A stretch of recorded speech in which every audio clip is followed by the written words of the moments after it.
Shh. Calm down. The show is about to start. Reese on the radio. Turn it up. Turn it up low. Turn it up loud. It's like a dream come true. Turn on your radio. Reese is on the radio. Yo, let's get it. Due to the nature of this program, discretion does not exist. It's Reese on the radio. Right now on WTIC News Talk 1080.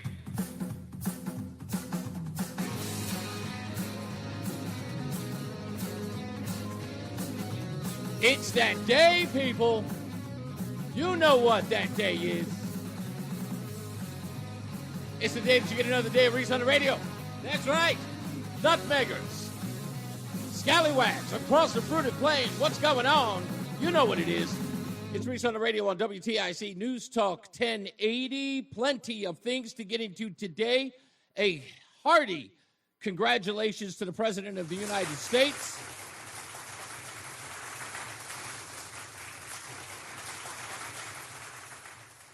And that's just for bringing back Columbus Day. I'm sorry. I'm going to do it again.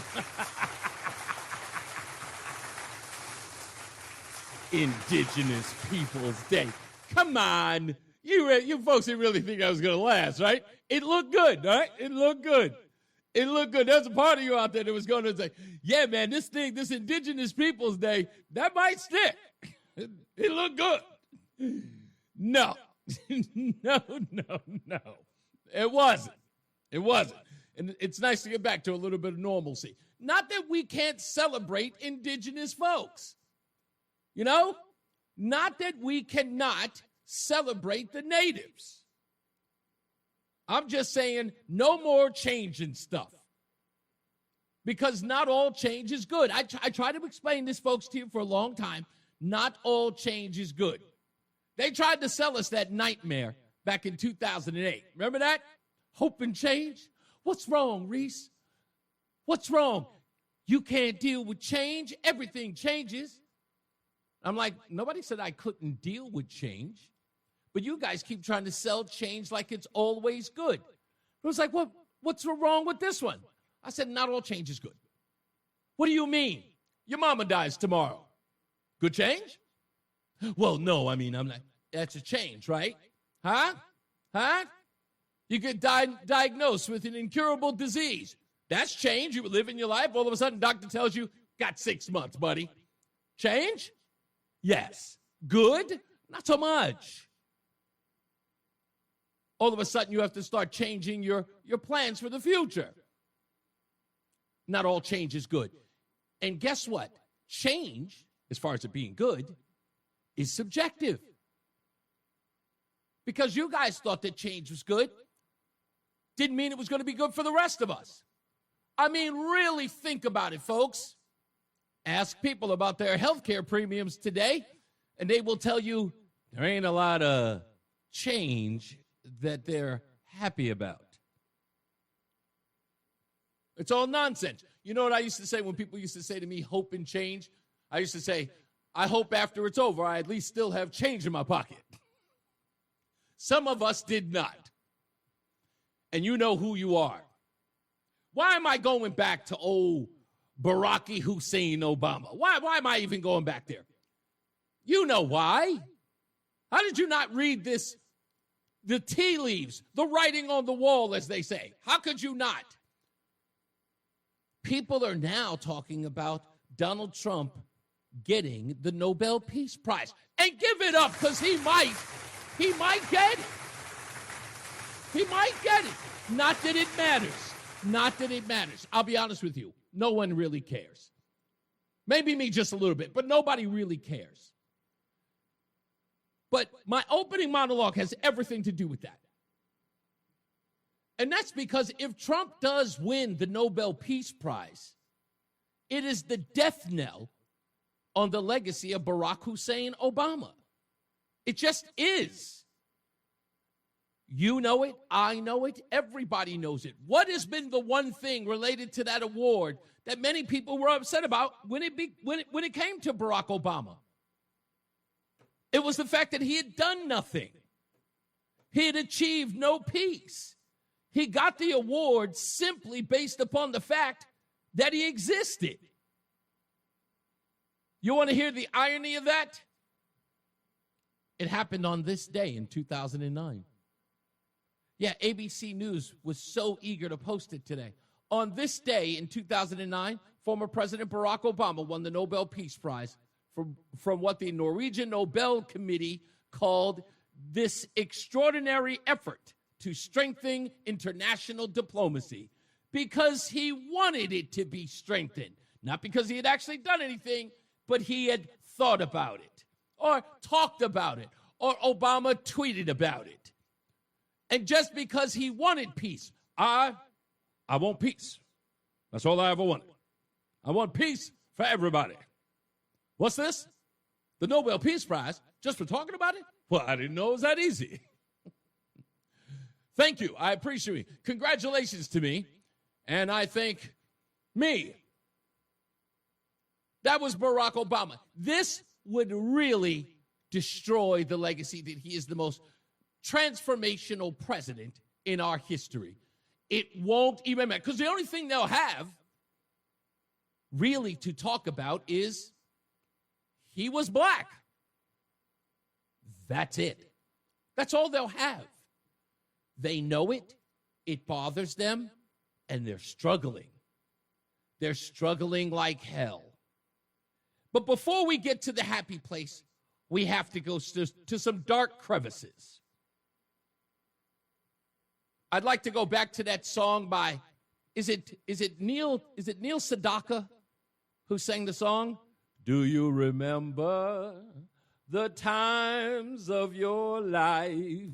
Well, we were on the brink of World War III because Donald Trump took the worst possible option given to him in a slideshow. In this country, we have begun to overestimate the dangers of impeachment and underestimate the dangers of a deranged president retaining control over a nuclear hyperpower. We cannot wait around while Donald Trump is in control of the nuclear weapon. Your objection to potentially going into World War III cannot be procedural. The biggest danger of the Trump presidency is that we are always just a Trump whim away from nuclear war. They say it's World War III, but I'm looking out my window. It's very quiet in those smoking craters out there. Has to be told that it's his job to avoid World War III. One Democratic congressman sent me a note this evening and say this president wants this war. A future administration needs to find a way to put an end to the forever wars. We're in a new normal, and the new normal is forever war. But there's a big difference between ending the forever wars, which he wants to do responsibly, and what seems to be President Trump's rather itchy Twitter finger. The objective needs to be to end the forever wars. If Congress does not want to go to war, now is the time to start putting restraints on this president. And again, they've been giving him green lights all the way. Yeah, remember that? Do you remember the times of your life? And remember in 2020 when Joe Biden got into the White House? There had been no new wars under Donald Trump's reign as president. And remember what they told us about that first day in the Oval Office? I remember. Anybody who has any connection to reality about what is going on around them should have watched that and said, the adults are back in the room.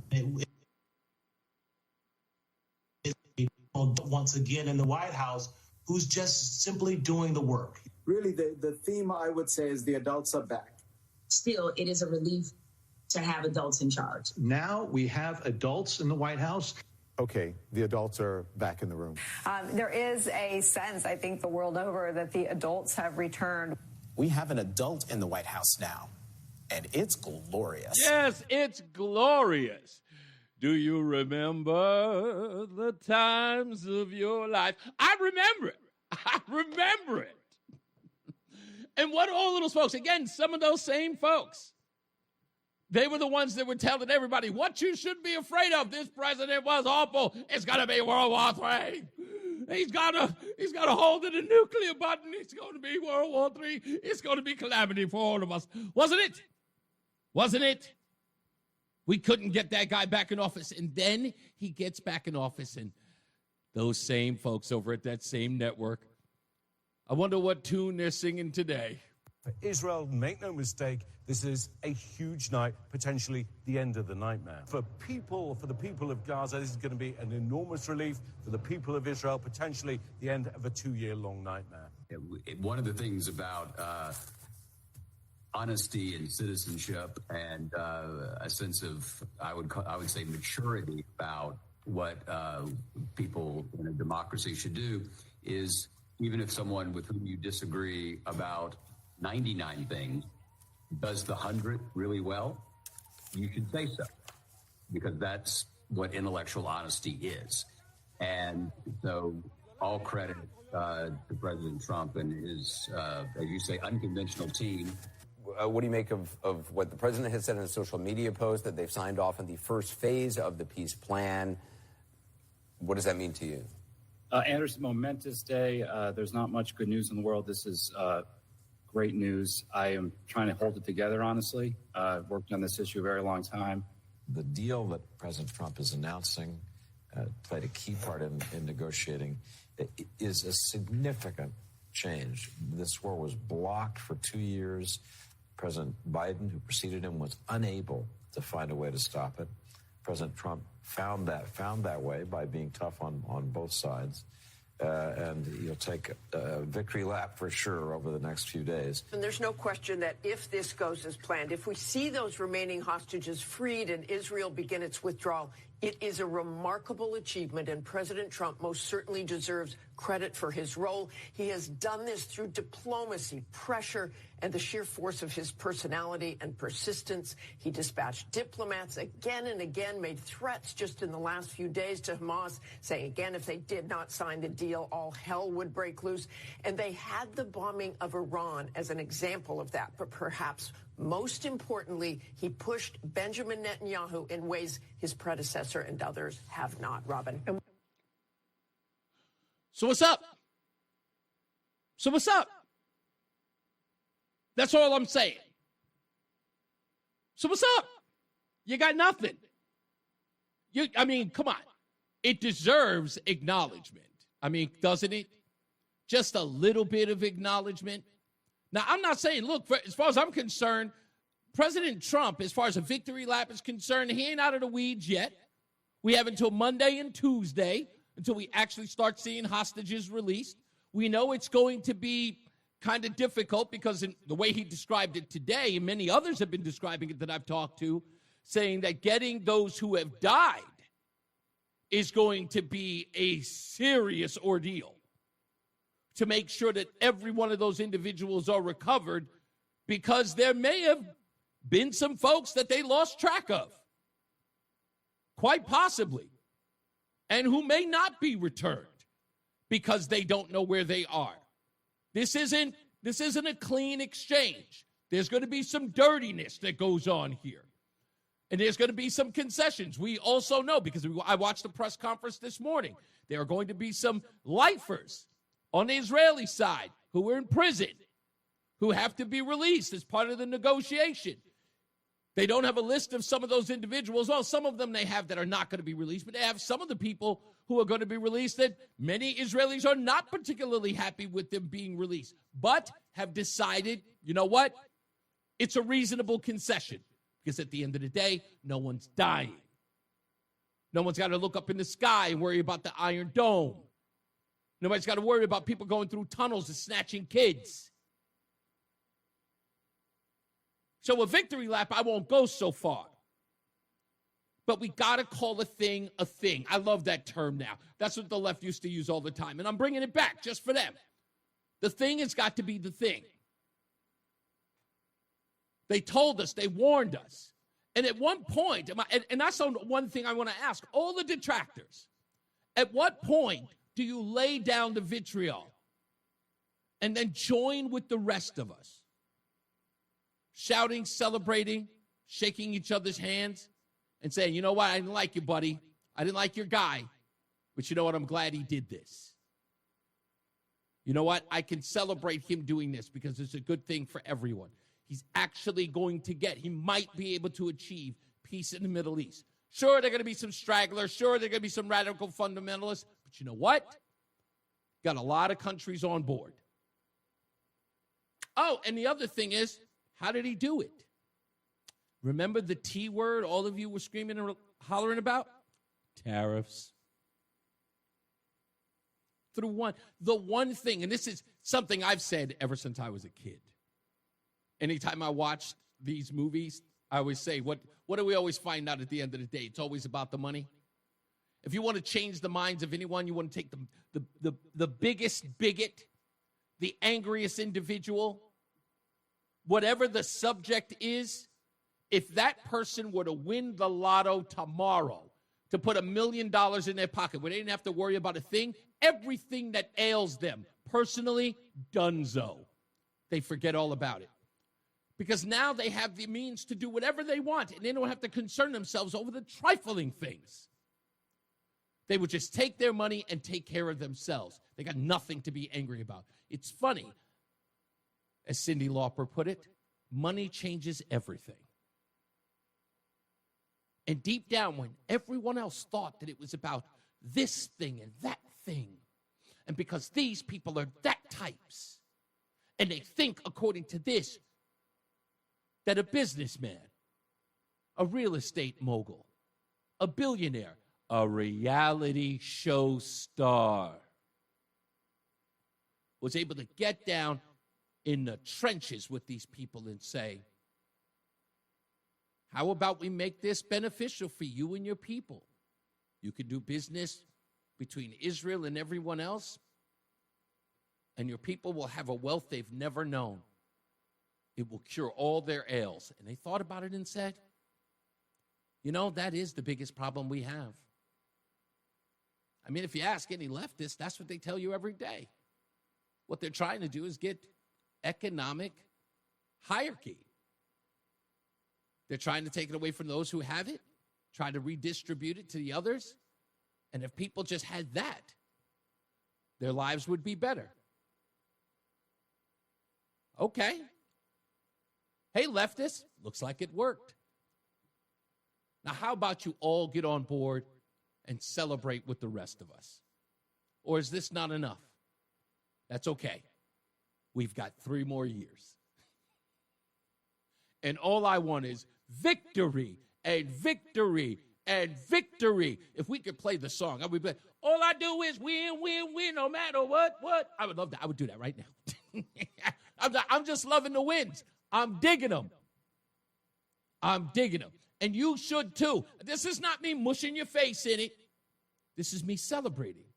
And you can join in. Hey, party's open. No cover. We'll be back. It's Reese on the radio on WTIC NewsTalk 1080. Fan of WTIC? Then do us a favor. Download the free Odyssey app and favorite WTIC. Some of the stuff that we got coming up during the show today, of course, is the stupidest thing I read today. And it has to do with the Gulf of America and a small town called Sharon, Connecticut.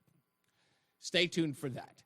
Also, is it me, or did you think of every Connecticut Democrat as you watched the Katie Porter meltdown?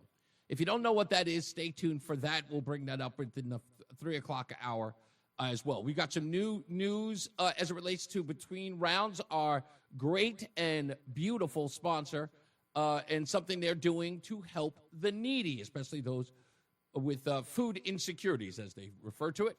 Negro Nonsense is today. Can't wait for that. I know you can't either. It's Thursday. But this one's going to be a little different. And this one's actually a personal one for my friend Matty O in Bristol. So you stay tuned for that. That's going to happen roughly at about the 4 o'clock hour.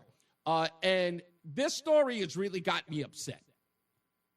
Because, and again, I cannot believe that this organization is in the news again.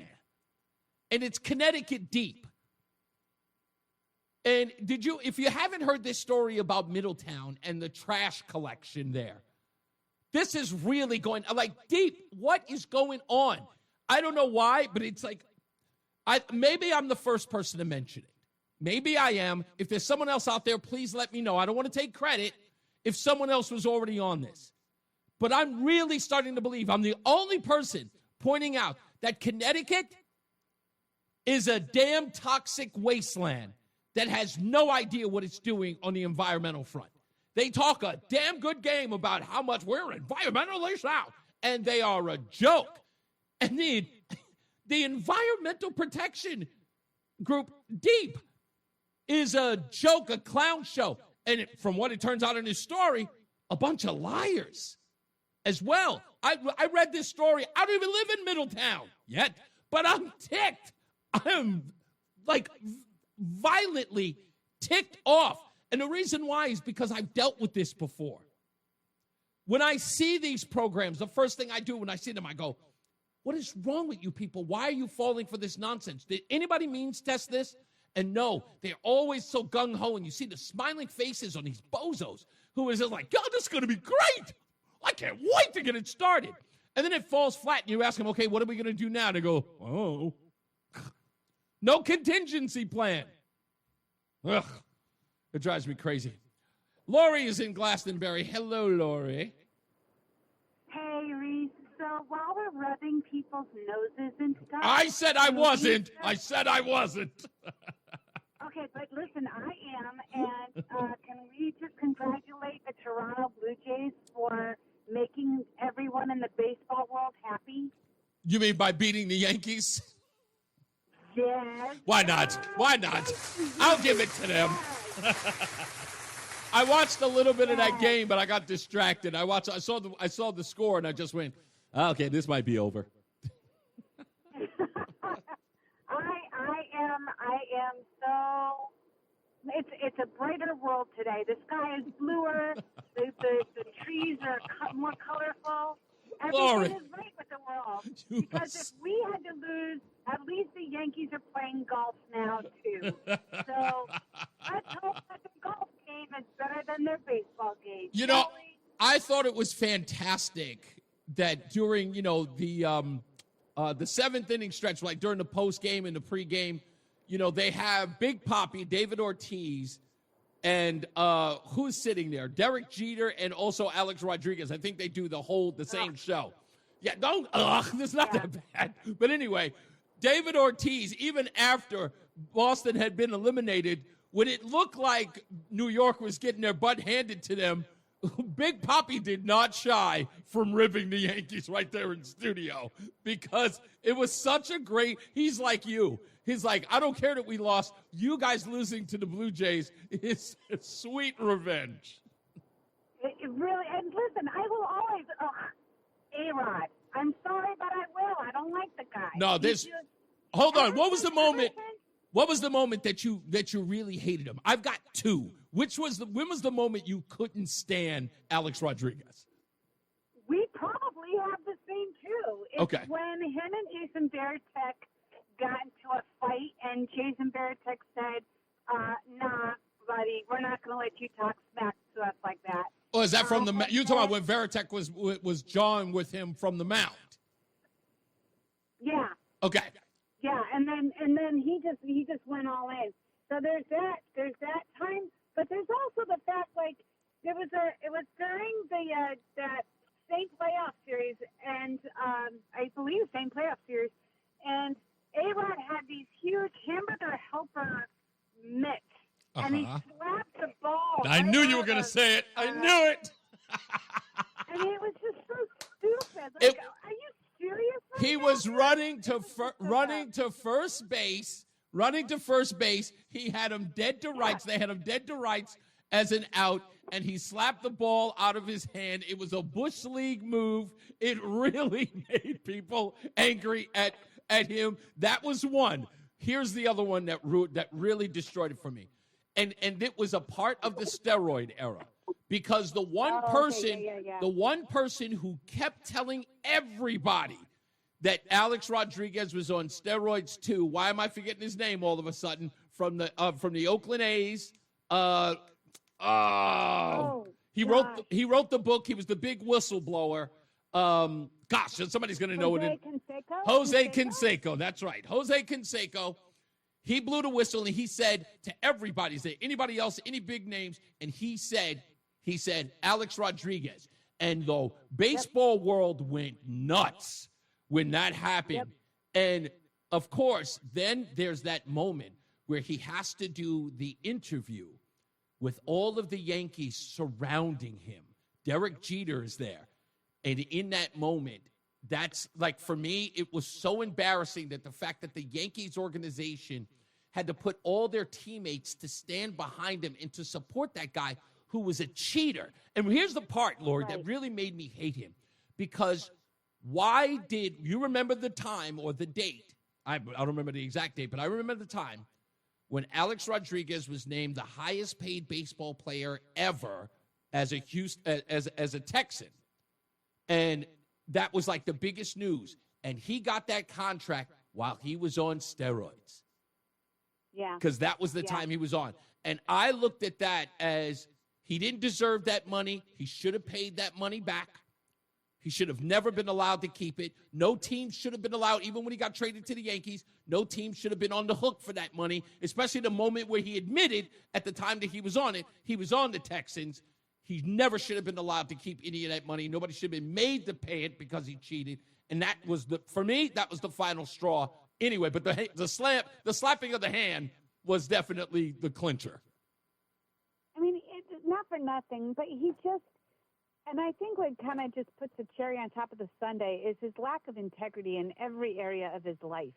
And it's like, dude, like, your name is just mud, and yet here you are sitting at the Fox table. Yeah. You know, I mean, don't you get mad at Big Papi writing you, because you deserve every last bit of it. He didn't. And, you know what? I mean? He's got so many other, Lori. I don't want to make this all about baseball, but there's two others now that are popping into my head.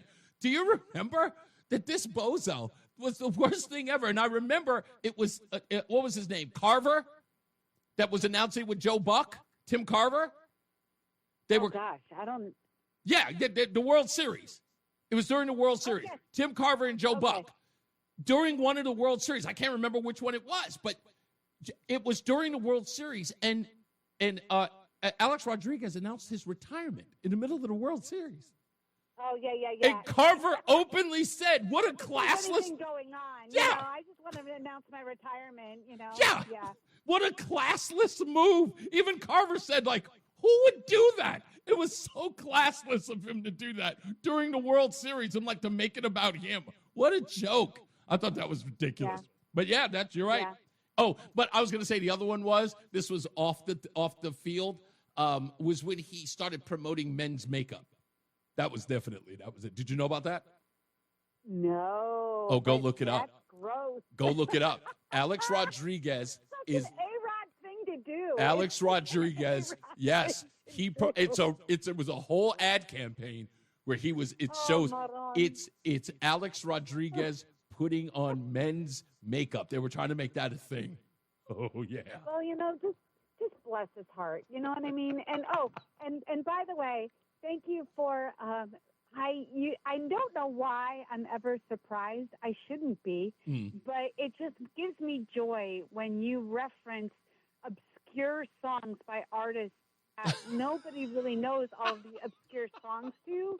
So when you pull out "Money Changes Everything" by Cyndi Lauper, I'm like, of course he does, because it's Reese. Yeah. So thank you for that. It's one of my favorite songs on that album. It's one of my favorite songs. It is. I saw her live at the New Haven Coliseum back in the day, and it was amazing. Yeah, Cindy's great. Regardless of her politics, I'll always love her. She's one of my favorites growing up. Exactly. You got it. Thanks, Lori. Thank you. You got it. Yeah, Lori's her love of baseball is unmatched. I'm sorry, guys. It just is. I'm sorry.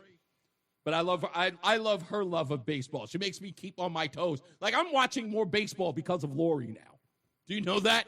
Like, because I just don't want to be caught off guard with her. She will throw something obscure out there, and I'm just like, okay, now I gotta watch the games now. I gotta be on top of it. We're gonna take a break. We'll come back. More news, more views. Like I said, Between Rounds is doing something great. I want to give them some props for that. If you may have seen them on Fox 61, I think yesterday, with the new program they've got going on that's related to the Connecticut Food Share. It is great, and I hope that you'll be a part of it. We'll mention that. We've got this story about the stupidest thing I read today, the Gulf of America shrimp. If you haven't heard of the story, we'll tell you about it in the stupidest things. We'll break that down. In Middletown trash, why did Deep make these folks buy blue and orange trash bags. Why would they make Middletown do that? And I hear it's not just in Middletown, it's everywhere. Wendy says Aaron Judge sucks. What's wrong with Aaron Judge? I don't like him because he's a Yankee. I ain't got nothing against him personally. Anyway. It's Reese on the radio on News Talk 1080 WTIC. I just saw one of the greatest questions ever on X right now from a person called American Values.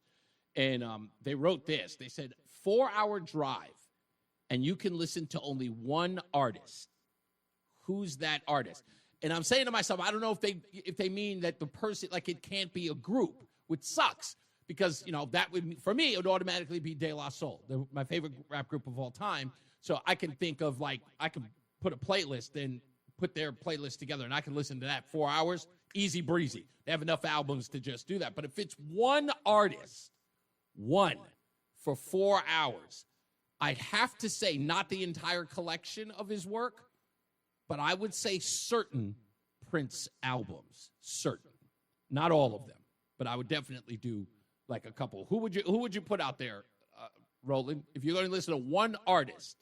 For Wendy says Pearl Jam. I think that this person, technically I'm going to stick with the one individual because they're saying artist instead of like a group or music. Like they didn't make it general. So I'm picking person. I'm going to have to say Prince because I like a lot of his very obscure stuff. What would you say, Roland, if you had to?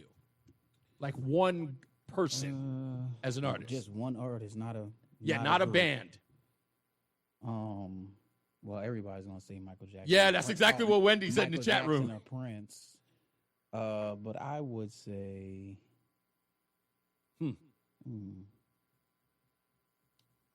Can't think of anything, right? Yeah. It's a little difficult, right? If you did a group, then it'd be different. But yeah, group. Yeah, okay. Well, fine. We'll broaden it up because a person is kind of hard because you got to go with the usual. The Prince, Michael Jackson. You go with Madonna. I could do a person, but it's not going to be anybody that anybody thinks is worth. No, it's okay. Well, that doesn't matter. It's your choice. It's your 4-hour drive. Who would it be? I can listen to for 4 hours. I can listen to Busta. Busta Rhymes, good choice. Yeah. That's not obscure at all. That's a great choice. Michael B says Boy George. Not a bad one. Richard says Elvis Costello. I got to be honest with you, Richard. I listened to Elvis Costello's greatest hits. I remember 3, maybe 4 records. I remember asking that question here. I was like, who's an Elvis Costello fan? I think we just found one. Richard's an Elvis Costello fan. Wendy said, I can do Mark Anthony. I don't know much about his work, but he's from my neck of the woods. He's from Spanish Harlem. Jason says Elton John. Good list. He's got a good track record. I think you can do 4 hours of Elton John. No one's mentioned Bruce Springsteen, to which I will applaud.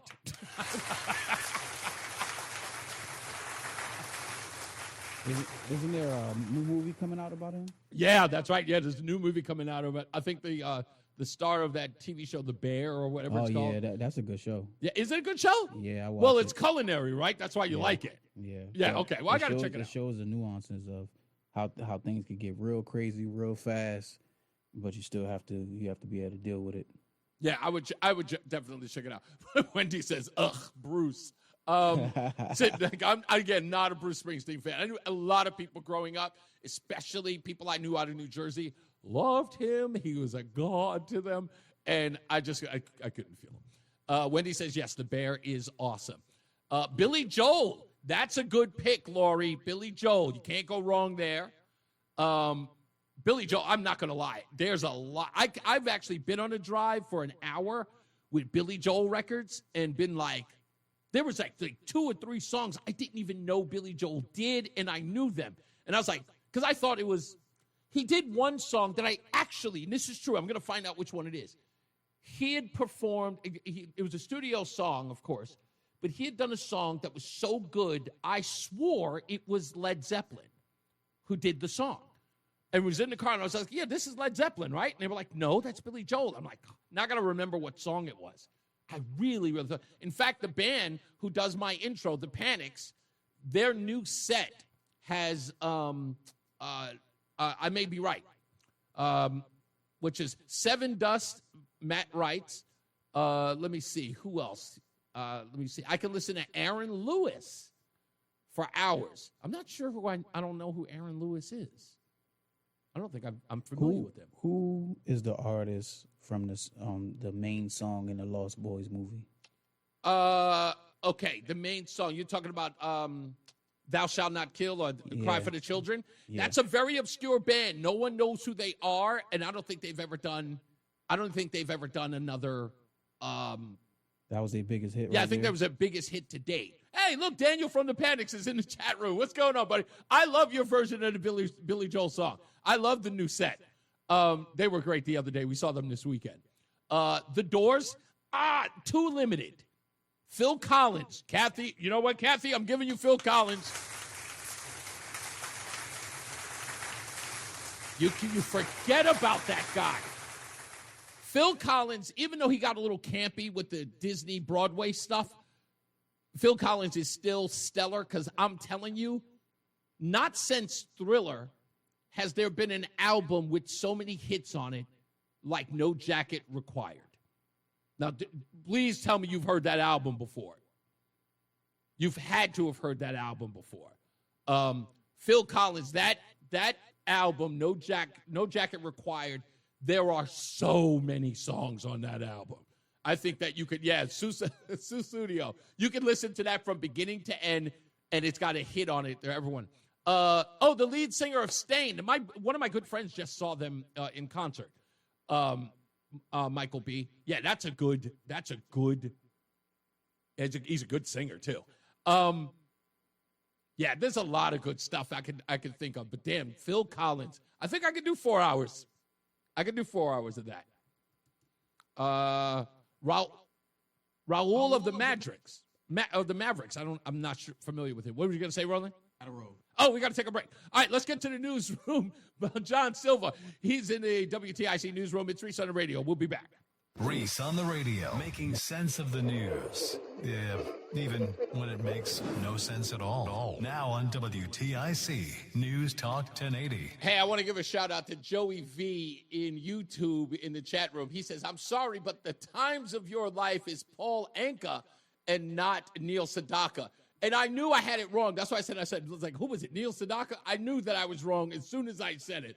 Paul Anka did not come to my mind. He should have. And thank you. And I confuse Sedaka and Anka the same way that I confuse Engelbert Humperdinck with Wayne Newton when I'm not thinking. I know they don't even look alike, but I do it all the time. I do it all the time. But I thank you for the correction because I should be accurate. So Joseph, Joey V, I totally appreciate you keeping me up to snuff on that. Let's get to the phones real quick. Paul the chemist in Enfield is on the line. How are you, Paul? I'm great, Reese Limbaugh. I haven't talked to you in a long time. This is Paul the chemist, the educator, the engineer, and manufacturing. Let me start. You hit the nail on the head. I've been waiting for somebody in the media to say that DEEP, the Department of Environmental, Energy and Environmental Protection, has been mismanaged during the Malloy administration and the Lamont administration. You do not put wind turbines in the middle of the ocean. You do not put them anywhere. You can actually run clean coal and everything when it should be natural gas, period, or waste to energy, okay, or some nuclear. And so you're absolutely on the mark in terms of anything. And ask any mechanic, we will always have gasoline-powered cars because the middle class and the lower class, we are not going to be taking electric buses. And what happened to UGC, Pratt & Whitney, which is now Raytheon, when they had fuel cell buses? Oh, we're going to have fuel cell buses. Where the hell are they? Yeah. Okay? Electricity is government control, period. End of story. You are 100% right. Let me tell you something, Paul. I am doing my best to get in touch with a guy by the name of Michael Lombardi. Are you familiar with him at all?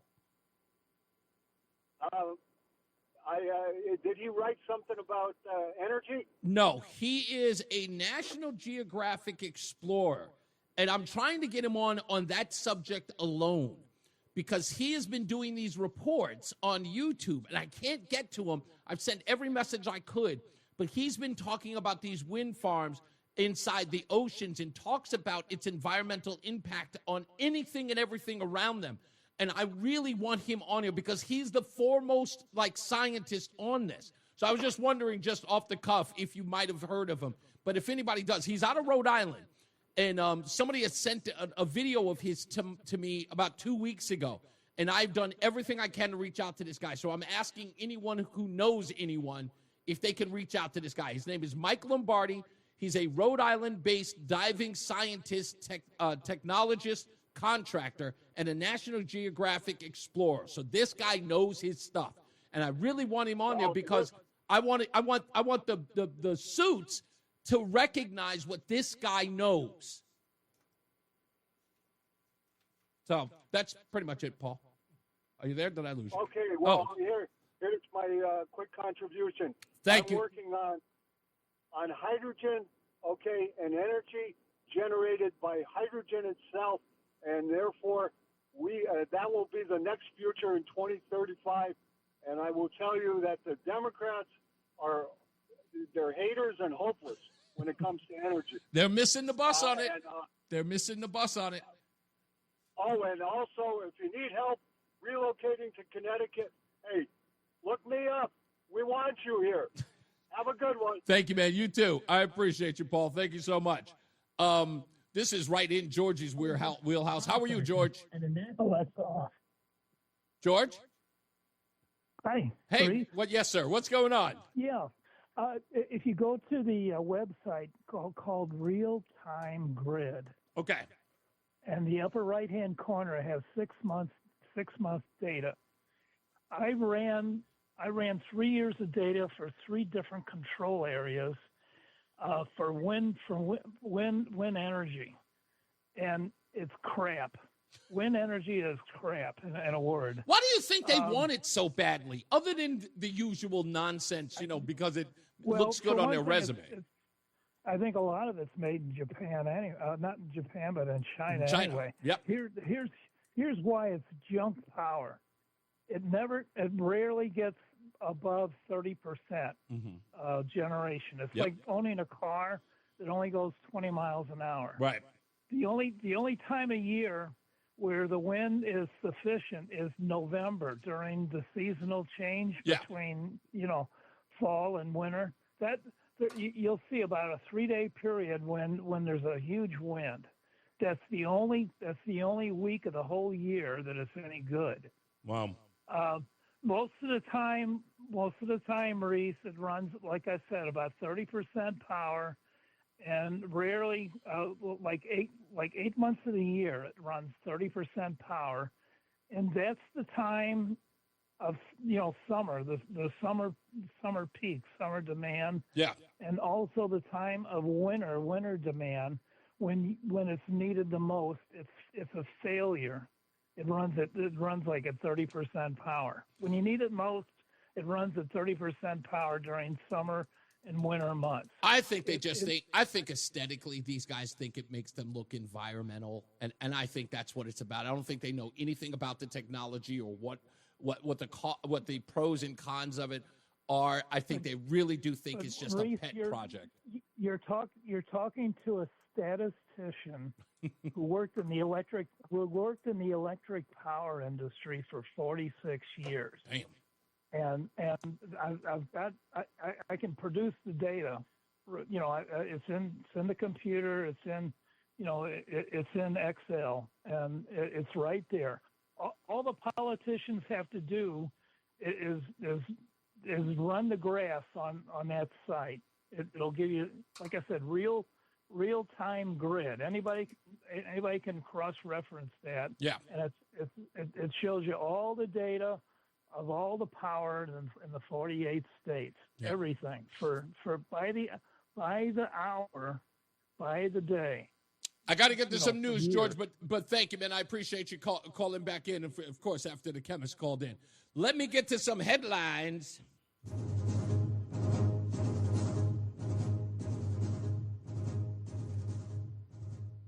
Hartford nonprofit that has been named in the federal investigation involving Senator Doug McCrory has informed the Connecticut Freedom of Information Commission that for all intents and purposes, is shutting down and is not in a position to defend its decision not to release records that would provide clarity about the organization's spending decisions. Blue Hills Civic Association is unable to dedicate the necessary resources or personnel to effectively participate in the Freedom of Information Commission's proceedings at this time. This according to Lauren Gambardella, the organization's former attorney. She wrote that Friday to the state watchdog agency that can compel the release of records if determined to be public. Gambardella said that she was sending a letter as a courtesy to her for her former client, which is Blue Hills. It's currently facing severe operational challenges and is currently in the midst of an extensive financial audit. And for all intents and purposes, the agency is shut down. The letter continued. It's in all the hoopla about the Connecticut Sun possibly moving to Boston or Hartford in the city, creating positive interest for the team, people are asking. It could be because the Sun has averaged 8,653 fans for their home games, and that's up 2.4% from last season. Connecticut last year averaged 8,451 per game a year ago, which is ranked 9th in the WNBA. Many outlets are also reporting that the league might be backing down from any deal to send the Connecticut Sun to Boston. It is official. Speaking with sports, congratulations to Turning Point USA. As an answer to the NFL's decision to have reggaeton artist Bad Bunny perform at its halftime show at the Super Bowl, Turning Point USA is having its own All-American halftime show that is going to air in, I guess, in lockstep with, or at least at the same time. I have a poster of it right here. Where the heck is it? I thought I had it. There it is. Their All-American halftime show, which will be airing on February 8th of 2026. They call it Celebrating Family, Faith, and Freedom. And you can go to TPUSA if you want to find out how you can watch it as well. And now for the stupidest thing I read today.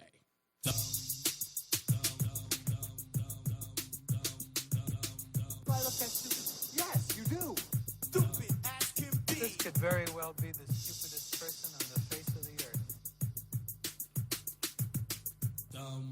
Within a day of Salisbury shoppers complaining about a frozen shrimp label bearing a federally mandated Gulf of America place name at the LeBon's Market, they had to have it changed. Now, this is a ridiculous story, folks. This is a ridiculous story. A concentrated outcry in Salisbury came as a result of a Sharon resident and political organizer named Jill Drew writing about the shrimp label in her twice-per-week email blast called Today's Action, which reaches hundreds of subscribers across the region.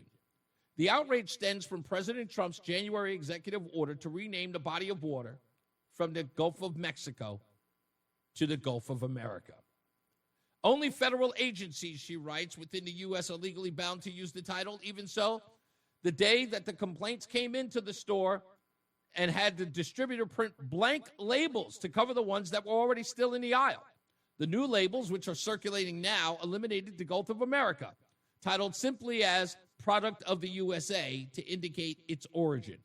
Salisbury resident Amy Lake, who was the first to bring the issue to Drew's attention, said that she was surprised to see what she saw as a national overreach showing up in LeBron's grocery store, which is a cherished community business. And they are. We love them there. They, of course, have helped our friends over at Friendly Hands Food Bank. Lake said that she was kind of shaken, by what she saw as jingoism in the aisle and moved to act. She emphasized that the residential voice and consumer choice are the tools of democracy. No, dear, we call this extortion. That's what we call this. You could have simply just, voted with your pocketbook and not purchased or gone there. But the demand that a company change the name of its product because you didn't like it. You were probably the same people who were outraged when Target took down its Pride bathing suits with the little tuck action in it. You're probably upset. I can't believe they made them do that. You were probably all upset, right? And then turned around and did the same thing, hypocrite. Yeah, this is an act of courage to speak out as a public citizen, to say this doesn't fly here, she said, expressing her gratitude for all of the other shoppers who made their opinions known.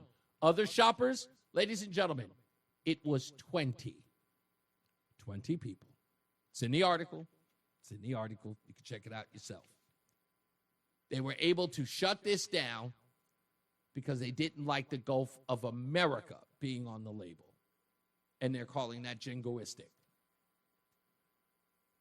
Again, did it affect the shrimp in some sort of way? I mean, what I would love to know is if the individual was buying shrimp when they saw the label. Like when they saw the shrimp there and they say, oh, Gulf of America, I can't eat that shrimp now.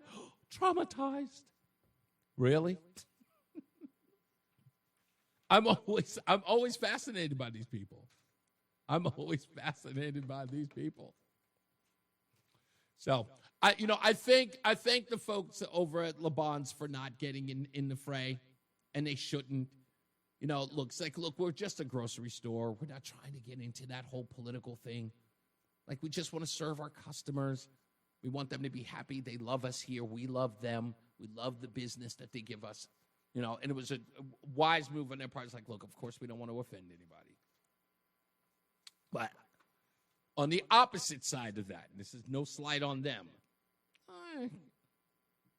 there's a form of bullying going on here. Just a little bit. Just saying.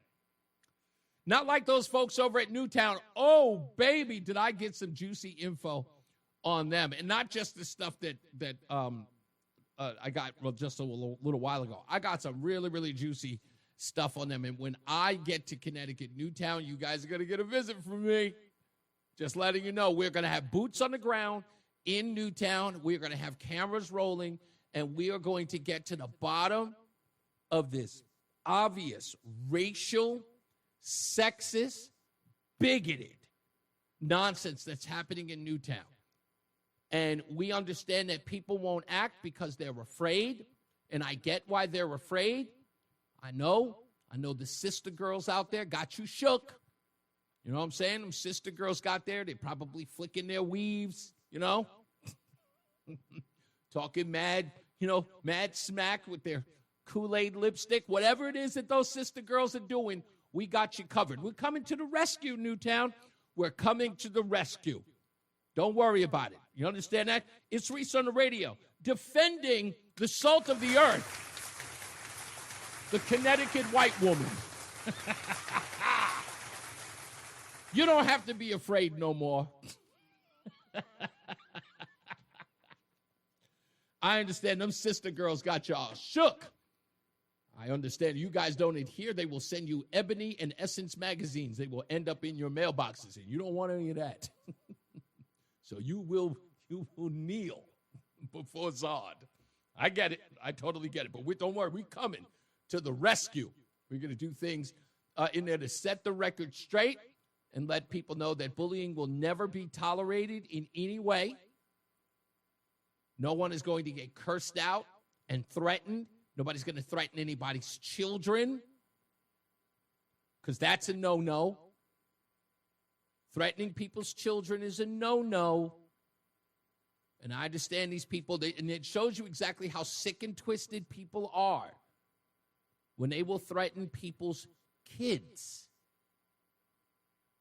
And when people get that dangerous, something must be done. Now, I know that there are law enforcement officials out there who probably know that this is happening, and I'm not going to disparage them. I have a lot of respect for our police.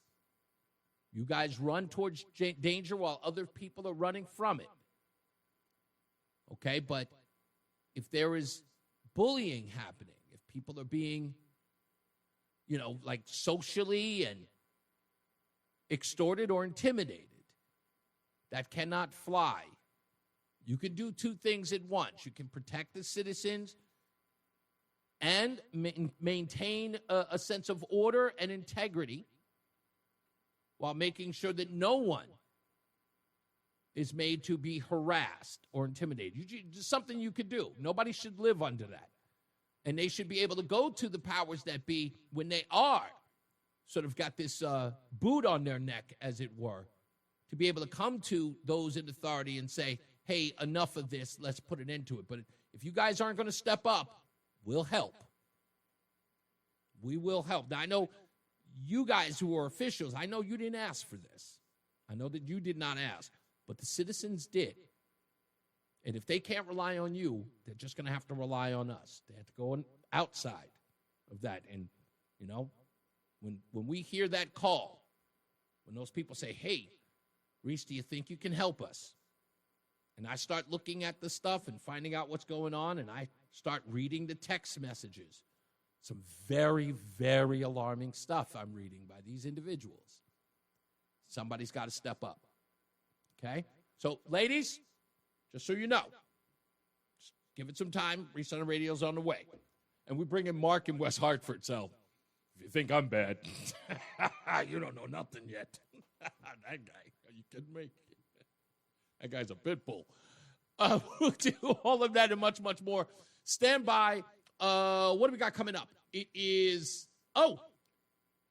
as I said, is it me, or do you think that every Connecticut Democrat, did you think of every Connecticut Democrat when you watched the Katie Porter video? We're going to play that audio for you when we get back.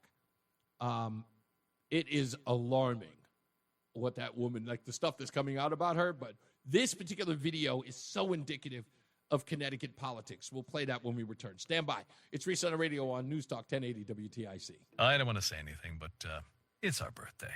I'm sure you knew that already, and I'm sure you've got a wonderful present. 100 years, by the way. Yeah, we need to work on that. Let me go to the phones real quick before I go to this Katie Porter thing. Rob, you're back again. Please tell me why. Yes, Reese. I just want to give you some advice, if you don't mind. I do. Stop. I do. I mind entirely. I mind entirely. I'm going to stop. Rob, I'm going to stop you. I mind entirely. You said, I'm going to give you some advice if you don't mind. I mind. Stop. Okay. Let me try this. Let me try this. I'm not going to shout over you. Let me try this. Okay? You're just going to show me respect. Okay? All right? And we're just going to do it this way. Okay. This show isn't for you anymore. It just isn't. And I understand that you're trying to be the most popular person to call in radio shows, but don't use my show for your own personal accolades. Go get a show. So I'm going to ask you, to be honest with you, please stop interrupting the flow of my program. And have a nice day. Okay? And you can complain to everybody you want to. You may lose Contact. your career over Newtown. I'm sorry? How about if you lose your career over Newtown? I don't know what the situation is out there, to be honest with Okay, you. it's none of your business, and if you don't care, that's fine. But I think I'm making this abundantly clear.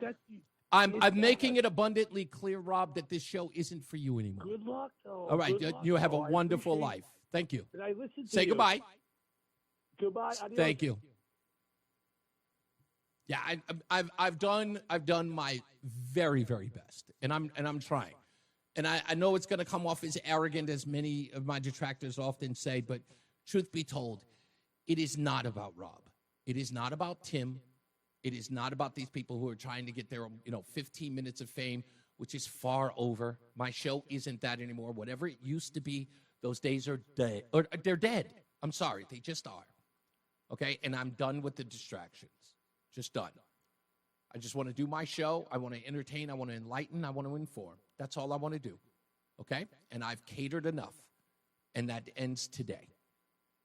Okay? Now we're just going to do the show. So I appreciate you. Okay? For those of you who listen. And those of you who have ridden with me. So again, let's start over. Clean slate. Now.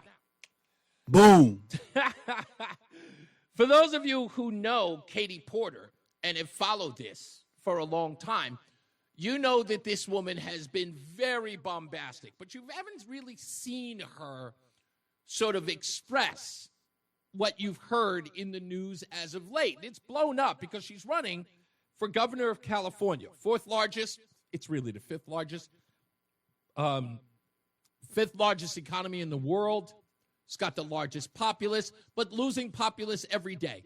And she's going to be no different than Gavin Newsom when he runs in 2028. If she would have ever become governor of California, nothing will be different. The only difference between the two of them is there'll be a skirt occasionally worn in the governor's mansion. That's about it. But their policies will be the same, and they will be just as inept. But if there is one thing that you can know about Katie, and you can all identify with it, is what politicians are like when they are forced, made to answer to the people and to the press, which is why you never see these folks do the true one-on-one. It is always done in polite company. It is always done with their friends and brethren in the news media. Why they never will face the true challenge of answering questions that they're not comfortable with. Because they are not politicians. They are actors. They think that they are in Hollywood. They think that every place that they go should be a puff interview, tapping them on the back or the backside, telling them how fantastic they are. And the person interviewing them is so grateful that you would ever adorn us with your presence. So I'm not jealous of the people who get access. I know who they are. And I just want to know, if I may, what flavor chapstick do you put on as you kiss these folks' asses? That's all I want to know. I want to know the real questions. So, that being said, what did Katie Porter do? For those of you who don't know, here it is. What do you say to the 40% of California voters who you'll need in order to win, who voted for Trump? How would I need them in order to win, man? Well, unless you think you're going to get 60% of the vote. You think you'll get 60%. Everybody who did not vote for Trump will vote for you. That's what you're saying. In a general election, yes. If it is me versus a Republican, I think that I will win the people who did not vote for Trump. What if it's you versus another Democrat?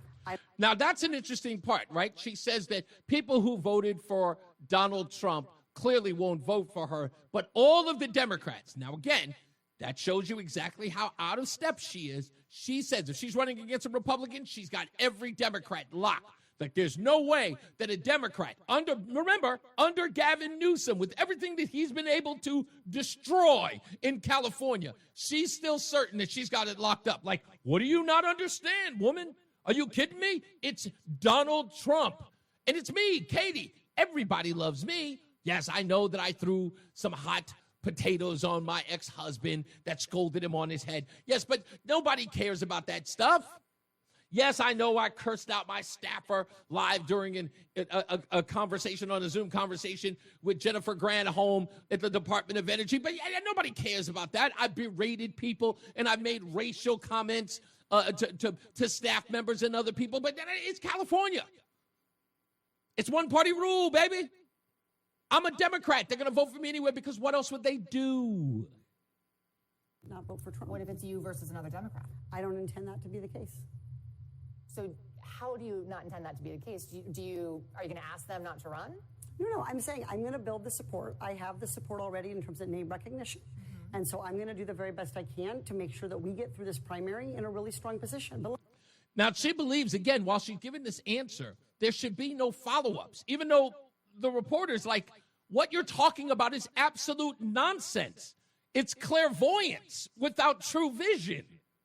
There's no way you could be that certain. How do you think this is going to happen? That's why she's asking these follow-ups. Let me be clear with you. I represented Orange County.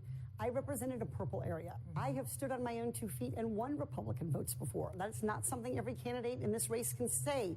If you're from a deep blue area, if you're from LA or you're from Oakland, you don't have an experience. But you just said you don't need those Trump voters. But you asked me if I needed them to win. So you don't think I feel like this is unnecessarily argumentative. What is your question? The question is the same thing I asked everybody, that this is being called the empowering voters to stop Trump's power grab. Every other candidate has answered this question. This is not argumentative. And I said I support it. So, and the question is, what do you say to the 40% of voters who voted for Trump? Oh, I'm happy to say that. It's the do you need them to win part that I don't understand. I'm happy to answer the question as you have it written, and I'll answer it. And we've also asked the other candidates, do you think you need any of those 40% of California voters to win? And you're saying, no, you don't. No, I'm saying I'm going to try to win every vote I can. And what I'm saying to you is that...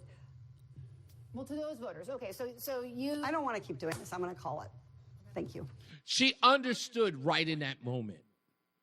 Not that she had stepped in it, that she wasn't making any sense. And that's the reason why she called it, because she knew, yeah, this interview is going to make me look bad. So she wanted to call it. She wanted to tank it. But she was already in too deep. And the cameras are rolling. She was the one being combative.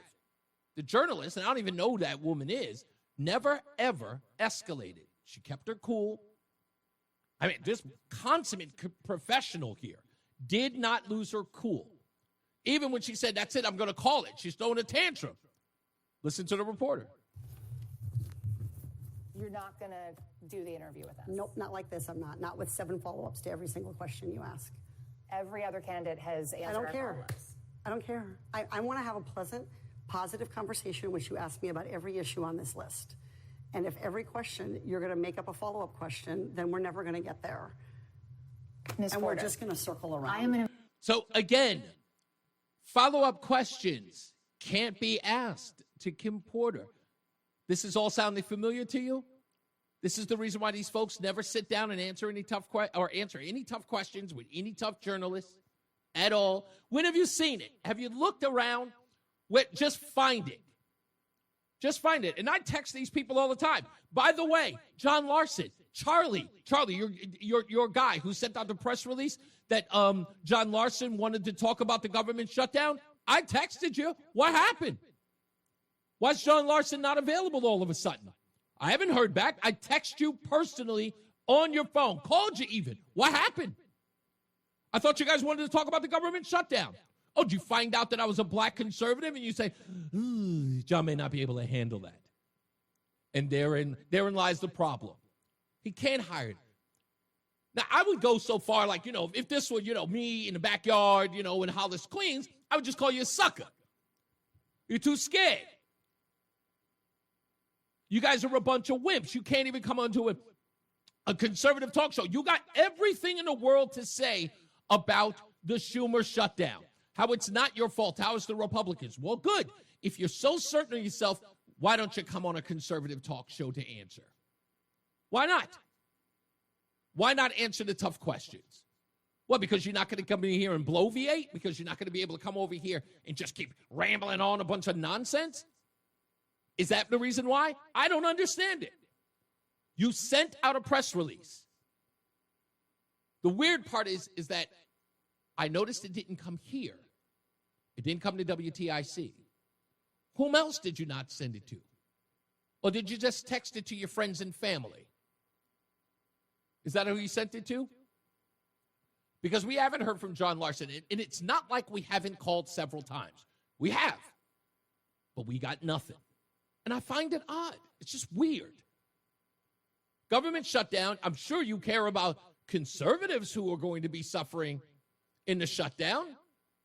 Some of those folks might be impacted by the government shutdown. Don't you want to reach those people? Or do you only want to talk to folks who no one's listening to? That's all I'm saying. Anyway, we'll come back. More news, more views, and your phone calls when we return. It's Reese on the radio on WTIC News Talk 1080. It's Reese on the radio on News Talk 1080 WTIC. We're back. We got traffic and weather coming up shortly, and we don't have anybody off today, right? We got all the regular people on traffic. I don't even get my alerts anymore. I gotta look up who's in when. I'm just absolutely spitballing on who's in charge here. Anyway, let's get to. I'll take one more. Let's go, Steve in South Windsor. Hello, Stevie. Hello, Reese. I caught you finally. I have John Larson walks by my house when he's not on Capitol Hill. Yeah. I'm asking your permission. Maybe I'm going to put a little sign toward the street because he looks toward my house. Okay. And say, give Reese a call, John. Yeah. I don't get in a beef with him because, he's sort of my neighbor down the road. You know what? If he does drive by, you should put a sign. It's like, He walks by. He does a power walk when he's not on Capitol Hill. Really? He's on the phone, and he does a power walk every day by my house. 2 times in a day when he's not out there in Washington. Well, look, there are a couple of issues that he has injected himself into. He's holding town halls on the government shutdown. And, of course, he's one of the people who claims he visited the owner of the car wash that illegally hired illegals to work there, saying that he visited them. And he seems to be very, very strong-willed about ICE and their involvement in the arrest of 7 people there. So we'd like to talk to him about it. But we want him to go in a less, as he would put it, less friendly place. I want him to at least hear from some other people who think differently than he does. And he seems to, from the conversation he had with Mark Walsh, he said that, look, that's what makes America great, that we have difference of opinion. So good. If we do, come on the show. You have my permission. Say, John, Okay. call Reese on the radio. I know he looks over toward my house and waves to me. I don't want to get in a beef with him because of being a neighbor, but I will put a little sign out there. Please talk to Reese, and he'll know what that means. Okay. Good. He will. Thank you, man. Love you, Reese. Love you. Thank you. Love you, too. Hey, anything will work. Anything will work. As long as, all I want to do is have a conversation. I want to know what all of the screaming and the rabble-rousing is. Look, if you don't believe me, go back and listen to my conversation with Josh Elliott. What did he admit when he was put to task? When he said that Trump has supporters who are trying to take away basic freedoms. And I asked him, are you saying that we want our own freedoms to be taken away from us? Are you saying, what did he do? What happens when he was challenged? He knows it isn't true. He knows it's rhetoric. And when you push back on that, what do they do? Well, it's like, what? It's just a difference of opinion. Can it just be a difference of opinion? Does it really mean that what we want to do is take away not just you think we're taking away your freedoms, you think that our freedoms are not in jeopardy as well? Of course they know that. So when you actually when they have to deal with the rhetoric that they spew, what happens? Well, I didn't really mean that. Then why are you saying it? Because if the truth is that the folks that you are trying to, engender or find some sort of alliance with, if you're doing it to rile them up, that means you're lying. And that's far worse than the fact that you're defaming us. You're lying to the people who are going to support you. And that doesn't make for a good politician, and it definitely doesn't make for good voting. So that's the only point I'm trying to make here. Push back on those folks. That's why they don't show up where, places like this and others. Because they can't defend where they stand. It's Reese on the radio on News Talk 1080 WTIC. We are back. I'll hold off on the calls. You know what? Because if I wait until after, it may go in another direction. Okay. Let's take the calls first. Let's go to Sam in Windsor. Hello, Sam. Hey, Reese. Sorry I'm going in a little bit of a different direction. Sure. I want to just keep you guys up to date on the whole Sean Reyes Long Island thing. Fahey was given 18 months AR, which is accelerated rehabilitation. It's a form of probation. Okay. So it's a step in the right direction, I guess. Okay. The other thing I wanted to put in your ear is there's a mayor from New Britain who's running for a Republican governor. Okay. Aaron Stewart. Yeah. Who I really think you should try to get on. I think that I've tried. I have her contact Rachel's information. I've reached out to them. Right on. She's done a hell of a job with New Britain. I feel like she could. Don't say that. Don't say that. Mark's going to call. He's going to scream at me. No, I'm kidding. I'm kidding. No. Look, some people do like her. Some people are fascinated with her. I get it. But yeah, I would love to have her on. I'll reach out to Rachel again. I don't think that they, nobody's in any particular rush. They feel like they're just going to skirt by or all that other stuff. If they don't think that I'm necessary to be on their show, I send out a feeler and they'll, if they say yes, they come on. If they don't, we have no harm, no foul. That's all. I've got nothing against her. I understand. So, one last thing. Yeah. I don't want to give you any advice ever. So have a great day. Be safe. I take advice. It's a perfectly for that particular individual. It's just kind of There's been some disrespect in the past, and I've been, and no matter what, at the end of the day, I've always been the nice guy, and the disrespect continues, and I'm done with it. Because after a while, you can only come after me so many times. After a while, I just go, you know what? Enough is enough. So it's obviously my kindness is now being taken as weakness, so now I have to be a bulldog. I have to be an animal now. So that's the way I look at it. Totally agreed. Thank you, man. You got it, man. Let's take Bob in. Speaking of Rob in New Britain, I apologize. Hey, Rob. The rhythm, the rebel, rolling and Reese on the radio. How are you, sir? Let me tell you guys, I love you guys so much. And I love Roland, and he bowls. I don't know if he's ever been duck pin bowling, too. You know what? Hold on. I got to stop you. I have never, ever heard of that until I got to Manchester, New Hampshire. I didn't even know that thing exists. I keep forgetting that every chance I get, I have to find a place that has that duck bowling thing. I got to do it.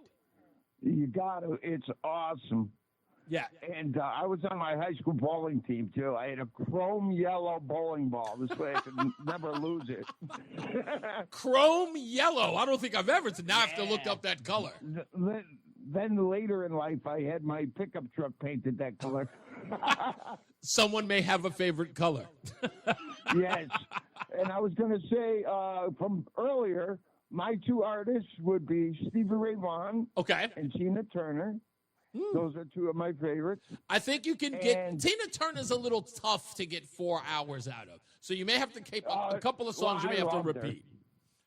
Yeah. So and as far as not getting these people on your show, hey Murphy, huh? Hey Dickie, huh? Where are you, huh? Get on the radio, huh? Now, you know what? It's going to be one of those places where when Reese on the radio gets to Connecticut, and we start making a whole lot of noise. Not that we haven't made any noise yet, but we start making real big noise. Then it'll be, who's that Reese guy? Trust me. So and tell Roseanne I'll join her conservative club any day of the week. You got it. Absolutely. That's what. Love you guys very much. Thank you, man. You got it. Okay, it's time. I just really looked at the time, so let me get to it. You know what time it is, folks? It's Thursday. Negro nonsense. How dare you? Negro nonsense. How dare you? Negro nonsense. How dare you? That's right. In this edition of Negro Nonsense, this one actually is kind of personal to me because a couple of weeks ago, I talked about a documentary that was directed by Chad O. Jackson. And he's already released the first installment of the MLK Project, which you have to purchase to buy. So, of course, I purchased it. And I watched the first episode. It's about 26 minutes long. And he's been putting out these snippets for a little while. And after I talked about it and about the legacy of Dr. Martin Luther King Jr. and his Marxist ties, Matty O from Bristol, my good friend, he said, look, I understand where you're coming from, but for the sake of Dr. Martin Luther King Jr. and his legacy, I don't think that you should touch it. And I understood exactly where he was coming from because it is a third rail, especially as it relates to race relations and black history. But this is one of those things where I'm not doing it for the sake of stepping on a third rail. I'm not doing this for the sake of getting the African-American community upset or starting protests. The only thing I seek is truth.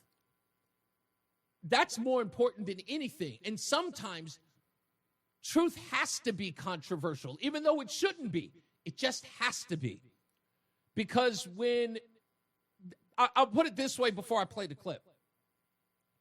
Before I started listening to Chad O. Johnson and other people who had talked about this, I was of the ilk that really believed the nonsense. I considered Dr. Martin Luther King Jr. as one of my heroes. I made that very clear in the beginning of my career. And unfortunately, I've had the wool pulled over my eyes, and now I'm free. Sorry. So I'd like to play this for Matty O.